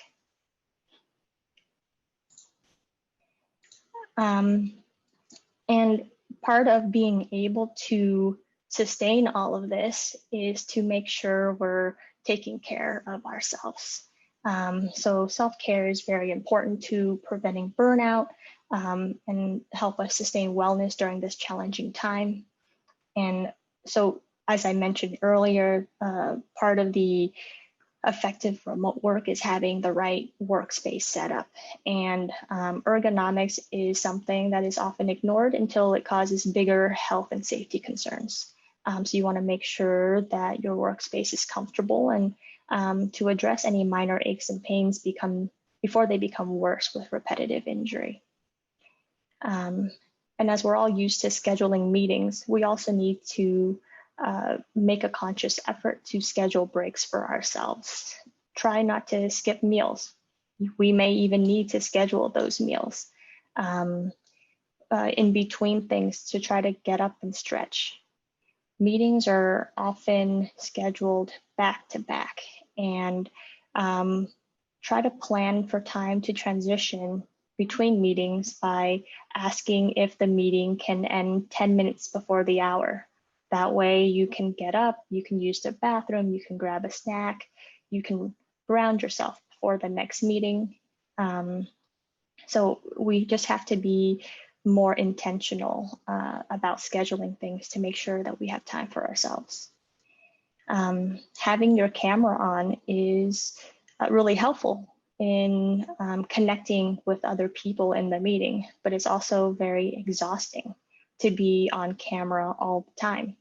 So depending on the meeting, it would be nice to ask if we could turn off the camera so that you're not on video, so that you're not expected to sit still in front of the camera. That way you can stretch, you can fidget, but still pay attention to the material.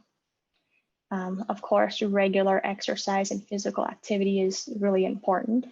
So a way that I've found to fit in a little bit of physical activity is if there is a meeting or a phone call that I can take away from my desk, I try to take it while I'm going for a short walk. That way, I am still engaged in the meeting, but I'm also getting some exercise and also, taking some time for myself in terms of self-care, especially if the meeting is not something that I'm actively sharing or participating in, but being more of a passive listener because it's informational. And then it's also helpful to recognize the signs of stress so that we know when we need to make changes to our routines or when we need to ask for some support. And Michael Fieldhouse shared some of these signs earlier, so I thought that was really awesome, and then I can just review it. So it's important to recognize where the stress comes from as well. So we know stress comes from work, things like pressure of meeting deadlines, adjusting to changes at work, maybe even feeling bored because we're not challenged enough at work, or just navigating the politics in the workplace. And then there's also stress outside of work, especially during this time. So financial worries, illness or death in the family, relationship issues, moving homes, caring for others, or just living in a place where the conditions are not great. So in these tables, it stresses the difference between kind of positive stress and negative stress. So eustress is the positive kind of stress that helps us focus our energy and motivates us. For example, it's the excitement that we feel when we're close to completing a major task. It's a kind of stress that we can cope with. On the other hand, distress is something that we feel we can't cope with.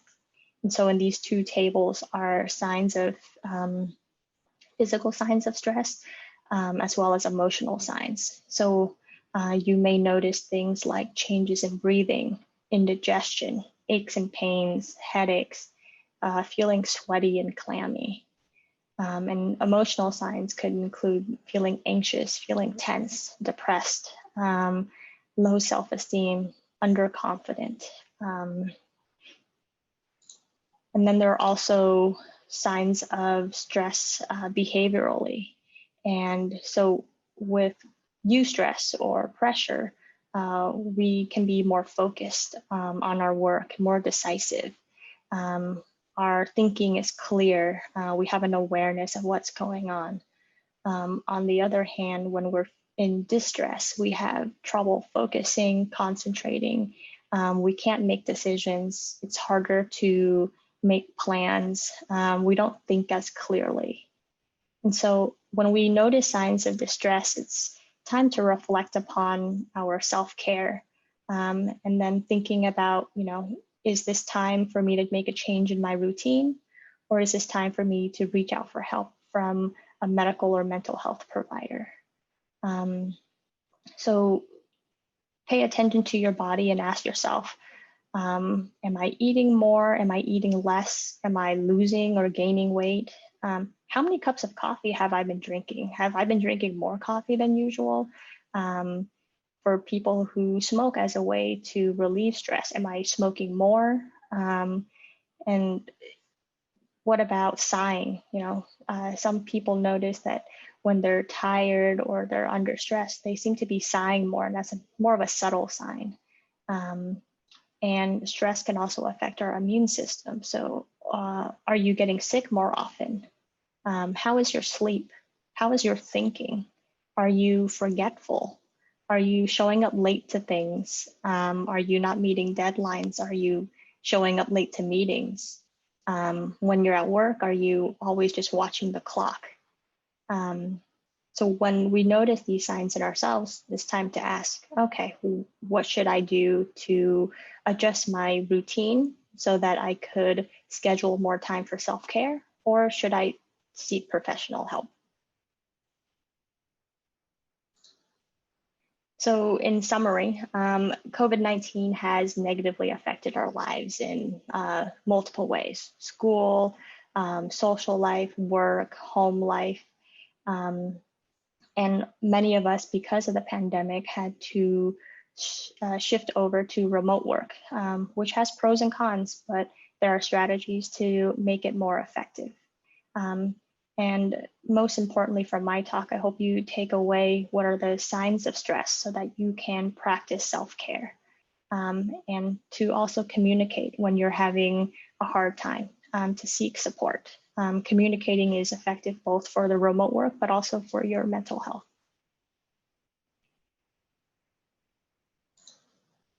All right, so I'll keep that summary slide on, but I can take questions.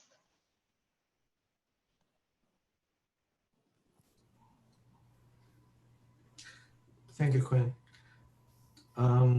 Let's move on to the Q&A session. I think maybe the questions will trickle in. Okay, sounds good. If we can all turn on our camera, Michael, Janet, Christy, Carolyn. Carolyn is already on. Okay. So I'm going to just go back to Michael first.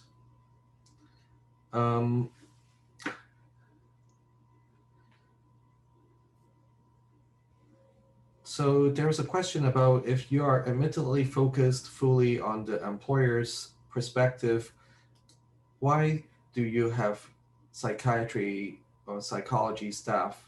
That sounds like a liability issue, not authentic support. Yeah, it's, I think part of it, what we've done is really how do you actually grow the knowledge base of the really the environment. What I mean by that is really, everyone in the organisation. I think it's just, I think we all now knowing that mental health is an issue more broadly, and I think a lot of us are building capacity. So it's all about building capacity with co-workers and managers. So I think we use psychiatrists, psychologists, and OTs as a way of actually making sure we're building the capacity for everyone, not just ourselves. Excellent. Carolyn, this is amazing work that you're supporting young adults going into their career. As a person with ASD, I have been in the workforce 10 years and was diagnosed later. Is there any programs that you or your group will do for someone who has been in the workforce and need the training at a later point in their career?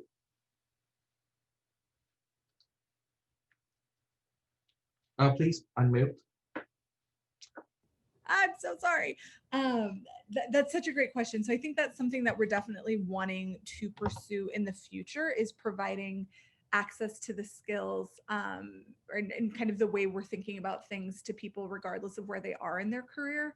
Also, what I was mentioning towards the end of my talk in terms of supporting workplaces in being more flexible and adaptive to neurodiverse employees is another area that we would want to go into. So what I would say is currently, maybe stay tuned, there are peers programs for young adults. And so if that's something, if those specific skills are something that you're interested in, that's something that you could pursue. But I would also say stay tuned, because you're absolutely right. That's really important. And we will be getting to it. Going on to, maybe I'll ask Janet and Christy a few questions because they didn't get to answer any questions earlier. Is there a program to help a person figure out their strengths are and what career they want to pursue?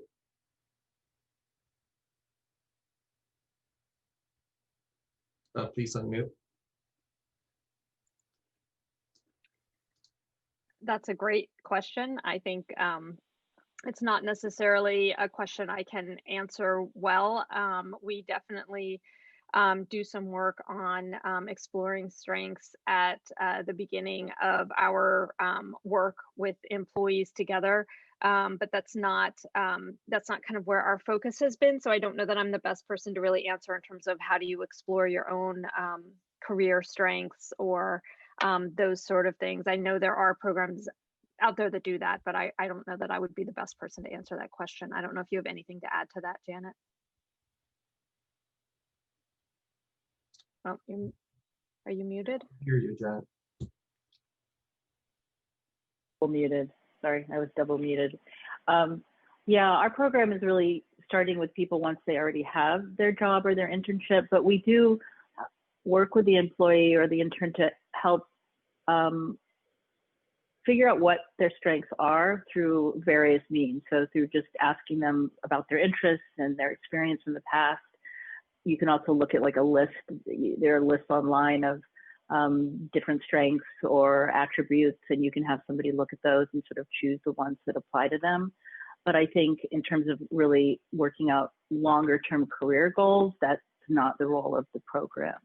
But I know there's a lot of books out there about that, or going to see a guidance, somebody who specializes in helping people discover their career goals would be more appropriate. So I'm just going to add that on Thursday at 6, I'm going to give a talk on strength-based assessments, so that may help answer partially your question. And there are also some apps out there, like one of them is called Identifor. That particular app actually use some very similar concepts that this strength-based model of neurodiversity that our group has been developing the last couple of years. And basically, some of the strengths are based on the theory of multiple intelligences that Howard Gardner at Harvard initially talked about 25 years ago.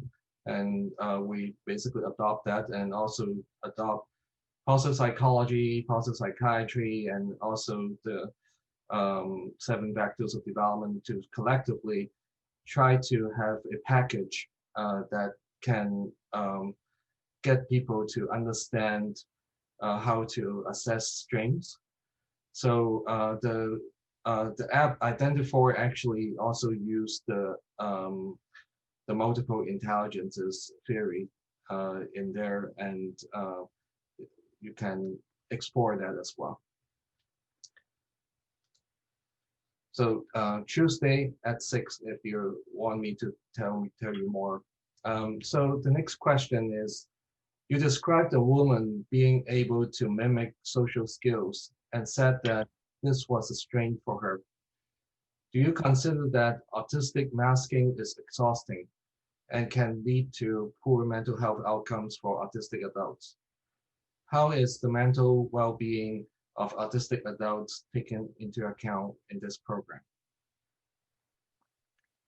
Yeah, so I think that was the example I gave about observational skills is probably what they're referring to. And just to clarify the example, because that came from multiple people who were sharing some of some skills they developed in early employment, and they were talking less about mimicking social skills and more about being able to observe work protocols and norms. And so I had one person give me an example of some very extensive paperwork that was part of their work performance and how they were able to observe really the intricacies of that in great detail based on their sort of experience of having had really actually very varied careers, and that they sort of became the expert on that paperwork. And then another was somebody who enjoyed some of the office social interactions and was observant about, kind of when they were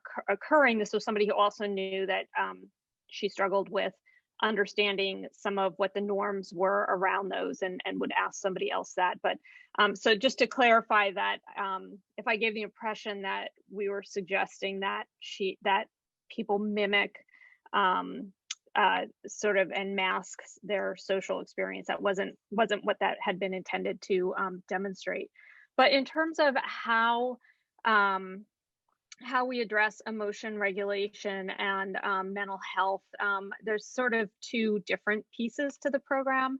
One is that we do have the emotion regulation sort of module and piece to it. And so there are some strategies that we'd use, that we work with people. A lot of it's understanding their own emotional needs, their own experiences, their own, kind of where the stressors come from, and talking about strategies within that maybe have been effective for them in the past or are effective for them now. We also look to really connect people with positive psychology strategies. So and related to their interests and what is really resonant for them. So for example, somebody who already has a meditation practice or had one in the past and wants to start that, we might really work on how do you reconnect with that, or how do you incorporate that into your life now in a way that would be really helpful. So it's really coaching around particular strategies and understanding and assessing when they need to really be using them. But we're also not therapists, and this isn't therapy. So that's an important distinction to make. And so that's kind of where the support circle model comes in. And we would encourage people to, if they're needing therapy, to really connect with a therapist and to make use with that and make sure that they had that support in their system. And we might be coaching them around how to get a therapist if they don't have one, or how to make sure that they have that support if that's something they need in terms of their mental health. Thank you, Christy. For the audience out there, if you are submitting your questions right now, please indicate in the beginning what that question is addressed to, or who that question is addressed to, so we can direct the question to the right person. So next question is for Dr. Nguyen. Many college students came home to California from out of state due to COVID and can continue with their therapists online across state lines. Do you have any suggestions on how we can get a temporary change to the laws during COVID so therapists can continue to support their clients remotely across state lines? I understand psychiatrists are permitted during COVID to work remotely across state lines, but not therapists. This is definitely an area of challenges. We also work with many college students who had to return home without, clear indicators of how long they would be home before returning. And so it's hard for me to speak about how therapists can provide care, but for psychiatry, it isn't universal. So it depends state on state, which state is accepting like a waiver for their medical license for a provider to practice during this COVID emergency. And that also has changed in terms of when states have decided that the emergency is over, and then that providers no longer able to do the telehealth care. So, I think it's a big need for us to be able to continue seeing our patients, because continuity is so important. What some of our providers here have done, at least at the university level, is help students find other providers to kind of bridge that gap.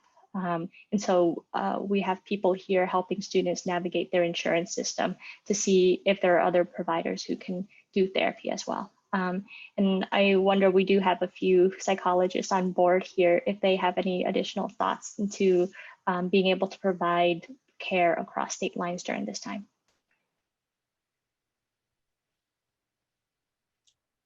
Janie or Janet, would you? It's very similar actually to what Dr. Nguyen was saying about it depends on the state.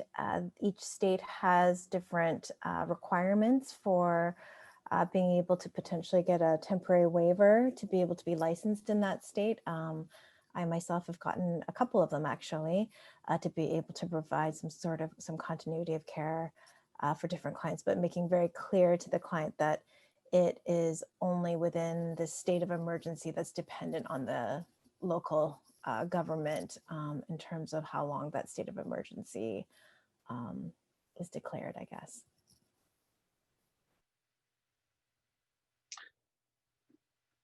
This question is for Michael. I'm a manager at a bulk company. How do I comfortably introduce training about neurodiversity in my teams? I know I have to work with human resources and other legal teams. What resources or ideas can I bring to them? Yeah, I mean, it's a good question. I actually have believe in a lot of training and continuous training for managers and co-workers, and that's what the research actually comes back with. So we've used tools such as we partnered with Google, Microsoft, JP Morgan Chase around a product called Optimize. So Optimize is a product we've kind of used for providing training, just broad autism neurodiversity training, but also more persona-based training, meaning in roles, meaning HR. There might be a manager. We've also used a couple of tools as well for performance management. So we find that's one of the biggest pain points for where things kind of break down. We use an Israeli tool for performance management. So we find that very helpful as part of our program. And probably the other part, what we're also kind of deploying is some of the mental health training, which is first aid mental health training, which you can get sometimes. You can get that usually from providers, but we're also embedding that hopefully through some of our products we use, Optimized and Life Sherpa as well. Thank you, Michael. This question is for Carolyn. I'm not autistic. I do have a lot of neuro traits that were problematic when I was young and now very useful. I work best in my own systems. I have 2 bachelor's degrees and 2 master's degrees. I've worked in a nonprofit in planning, fundraising, and so forth. My close friend is autistic with sensory triggers. She is a respected global contract attorney. Why didn't do programs like this, such as yours? How do you encourage participants not to internalize bias and limit their goals? That's an amazing question. Yeah, I mean, I feel like that could be a conversation for hours. The goal is always that human beings are whole, just as they are, and that any skills that are being provided are ways to just kind of support flexibility and different ways of addressing situations, but that, you know, that who you are is whole and wonderful just as it is, and that, you know, hopefully through self-advocacy and a strong sense of self and what you bring to the table, the biases are just less strong. And then I think also working with self-advocates to support neurodiverse workplaces is another way that we're really hoping to support just a reduction of bias in general. And I'm so sorry, I forgot the second part of that. It was bias and it was something else. Limit their goals. Oh, yeah. So I think that's another thing that's really important to, you know, I think we all need to have realistic goals about where we're starting in terms of employment. Most people's first job is not their best job or their last job, but absolutely the idea and the intent is that people are learning what it takes to reach the goals that they have.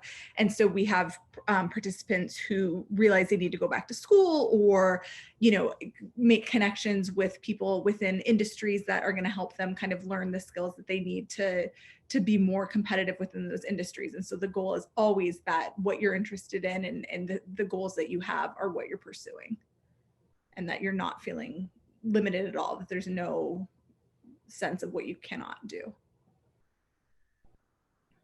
Thank you, Karen. Am I allowed to answer or no? Oh. Please, yes, yes, yes. Yes, Lauren, is it okay if I say something, Lawrence? I don't know if it's my role. I'm not technically a panelist. But we're all here. I would love to hear anybody else's thoughts on this. Oh, no, I think just to kind of piggyback on what you were saying is just also the more that you can kind of what Lawrence was talking about in the whole NEST program about strength-based perspective, the more you can see how your differences are not something that should be that you should be ashamed of or something embarrassed by, and instead being able to find ways to work with a system that maybe isn't designed for you, sensory environments that weren't designed for you. How do you advocate for yourself without feeling as if you're somehow weaker or less than because you need to advocate for yourself? And so learning those skills to be able to do that, but also recognizing you advocating for yourself allows the people who you're working for to see the wonderful strengths that you have that are being hindered by an environment that was designed by people who, by an environment that wasn't designed for you. Yeah, thank you. That's exactly. I figured we were aligned. Thank you. Sometimes I don't know how to say the thing. That was perfect. Thank you. Our answer is perfect now. We'll move on to the next one. So sorry, missed the beginning of this session. Is NEST a private pay program or affiliated with any organization like Regional Center or DOR? This is for Janet or Christy. Or if you want me to answer this, that's fine too. You want me to, you want to answer?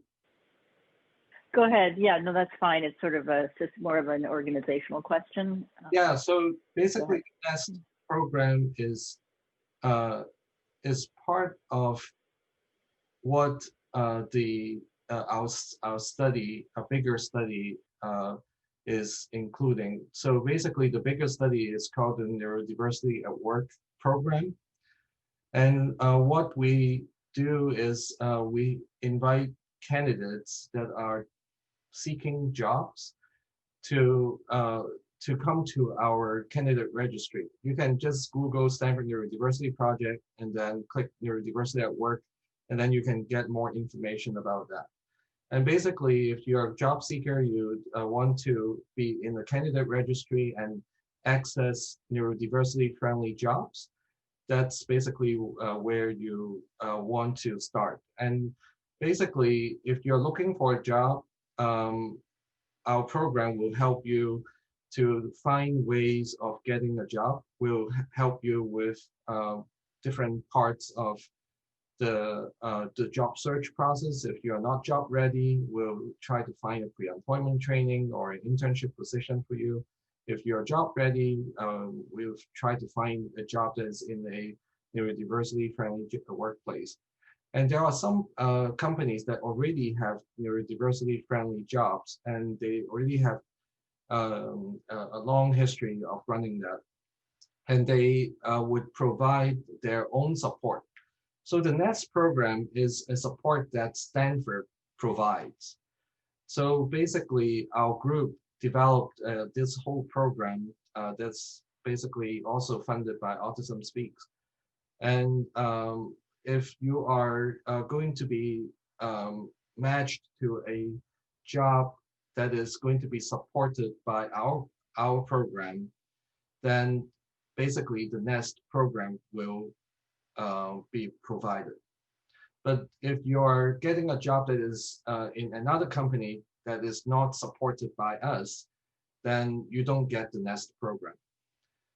So basically, it's a very specific program that you don't sign up. And when you come into our candidate registry and get the jobs that are in that are supported by our group, then you will get that. So so that answer a few questions here right away. And then for Jenna and Christy, what about dealing with office politics? Every company has them, and autistic people who struggle with social cues can be prime targets for this. You want to jump in first, maybe Janet? both, Yeah, go ahead. Yeah. take that. But yeah, I mean, office politics is a hugely difficult thing to navigate, I think, for anybody, and especially for neurodiverse individuals. And what we found most helpful in that respect is for employees or interns to bring in very specific problems that they've encountered, and they don't know how to interpret a certain situation or how to navigate politics, because it's very hard to sort of teach it in the abstract. So it works a lot better when you can just confront problems. And over time, employees do learn to kind of generalize somewhat, but it takes a lot of repetition, and it really, I think, works well in our program in that it's a one-to-one interaction, and they can talk about things that are very specific to their job. Christy, do you want to add to that? Yeah, that's pretty much what I would say, and that's part of why we sort of have a piece of each of the weekly meetings really set aside for kind of problem solving and adjusting for what's going on that current week, or what is sort of on their mind and what's happening at work that week, so that we're able to so that they're able to bring those kinds of things in and work on them.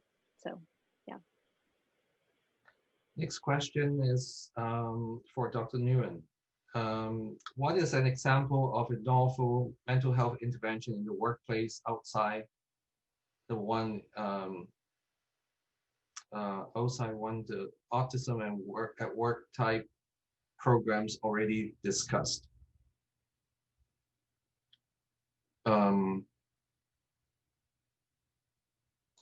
I'm sorry, Lawrence, could you repeat that question? So what is an example of a novel mental health intervention in the workplace, basically, other than the autism at work program that was already discussed?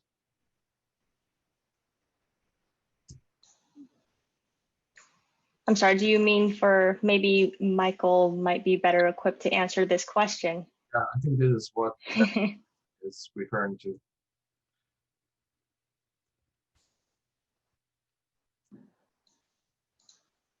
Yeah, I don't think I think it's labeled your name, but anyways, maybe it's not directly from your material. What's the question, Lawrence? So maybe Michael, do you want to answer? I can answer it. Yeah, what was the question again? Sorry. And also answer it, like mental health intervention at the workplace. So you are doing a lot of work, and our group is doing a lot of work. So that why don't you talk about that first? Yeah, I mean, for mental health in the work, we take kind of probably three approaches. One is actually helping, assisting the managers and co-workers, and I think that's something that's very important, so that they stay safe as well. Because one of the things we've learned is in mental health actually does kind of impact not just the individual, but it also impacts the co-workers and managers. The other one is really focusing on obviously the co-worker and then the manager itself, and I'm sorry, the individual. And the part of it is that it depends on the situation and depends on the issue. Most of the things we do see is around stresses, and then anxiety is probably the next one, is what we see a lot of. In doing that, it depends on what kind of care model we have to put it together, which is kind of a multidisciplinary care model with our providers we actually leverage. And that could be, from clinical psychologists to obviously sometimes requiring a psychiatrist as well to actually help in with the individual. But I think the key thing is probably having good care networks for the individual, both at the workplace and outside the workplace, because we do see lots of outside work issues effectively come into the workplace, and that's why we actually, when we first started our program, we really didn't have a very strong mental health aspect to it, but we found out there was too many issues coming in from outside, and we then started realizing we needed to build up more capacity. Mm-hmm. So in the Neurodiversity at Work program, in addition to the NEST program that has definitely created components that will pick up any mental health issues, we also work with the employers. So whenever there are certain issues that we know is going to be important to address, because we know the candidate when they are starting work, we know their mental health background, and we will basically include the suggestions on what accommodations are potentially helpful. So basically, we're working in a two-pronged fashion. We'll detect whatever need that may arise, and then we can talk with the manager on behalf of the employee and see if that's something that can be put in place as an accommodation. And also Janet and Christy would work with the employee side, that basically we in concert, we communicate within our team, and collectively we can address some issues that will be related to mental health. And our group, so basically Janie, Quinn, Janet, and myself are forming, basically we are all in one clinic. We're in the adult neurodevelopment clinic. So if there is anything that the employee actually would need to get to the point that rise to the occasion that would need actual formal professional help, we actually have a clinic that we can provide help for. So that this is kind of two-pronged approach and have the ability to escalate to a higher level of care. So next question is back to Carolyn.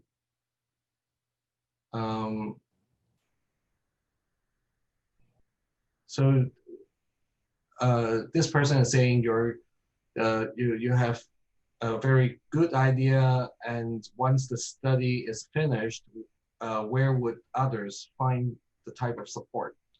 Or if an applicant is not chosen, how would that applicant find a similar type of support? That's a fabulous question.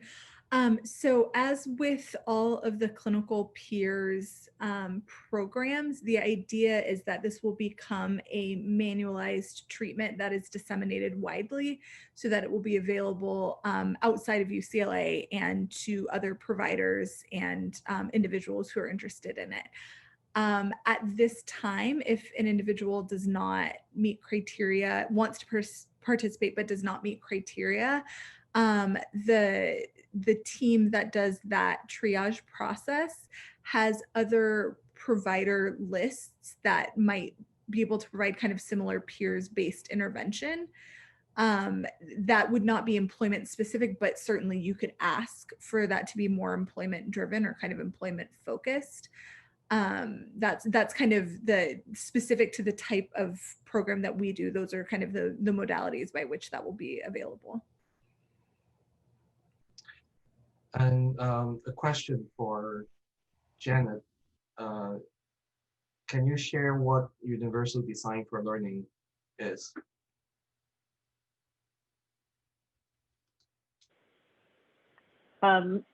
Yeah, I can talk a little about it. That was Christy spoke about it more in her portion of the talk, but it's basically looking at, in this particular context of our program, really looking at both the different ways that people learn and take in information and communicate information is one example. So in our program, we utilize, written material, videos, visual materials like visual schedules and things like that to try to adapt to the individual's way of thinking and communicating. But it's also in a broader sense about creating in a workplace an environment that works for everybody. So right now, there's things that really do not work for neurodiverse individuals, and we're encouraging employers to make changes that we think are really going to help everyone. So it's this idea that, what's good for some groups could actually be good for everyone, and we're encouraging that. Do you want to add to that, Christine? Yeah, I think you covered really the components that I would have covered as well, and it certainly includes things as well like mentoring, and having a mentor in the workplace would be another kind of university or design for learning strategy, or some of the practice that we would do in session with people around new skills would also fit into that. But I think you covered the main points. I think we have still got many questions left, but our time is up. We are scheduled to end at 3:45 and we are at 3:46.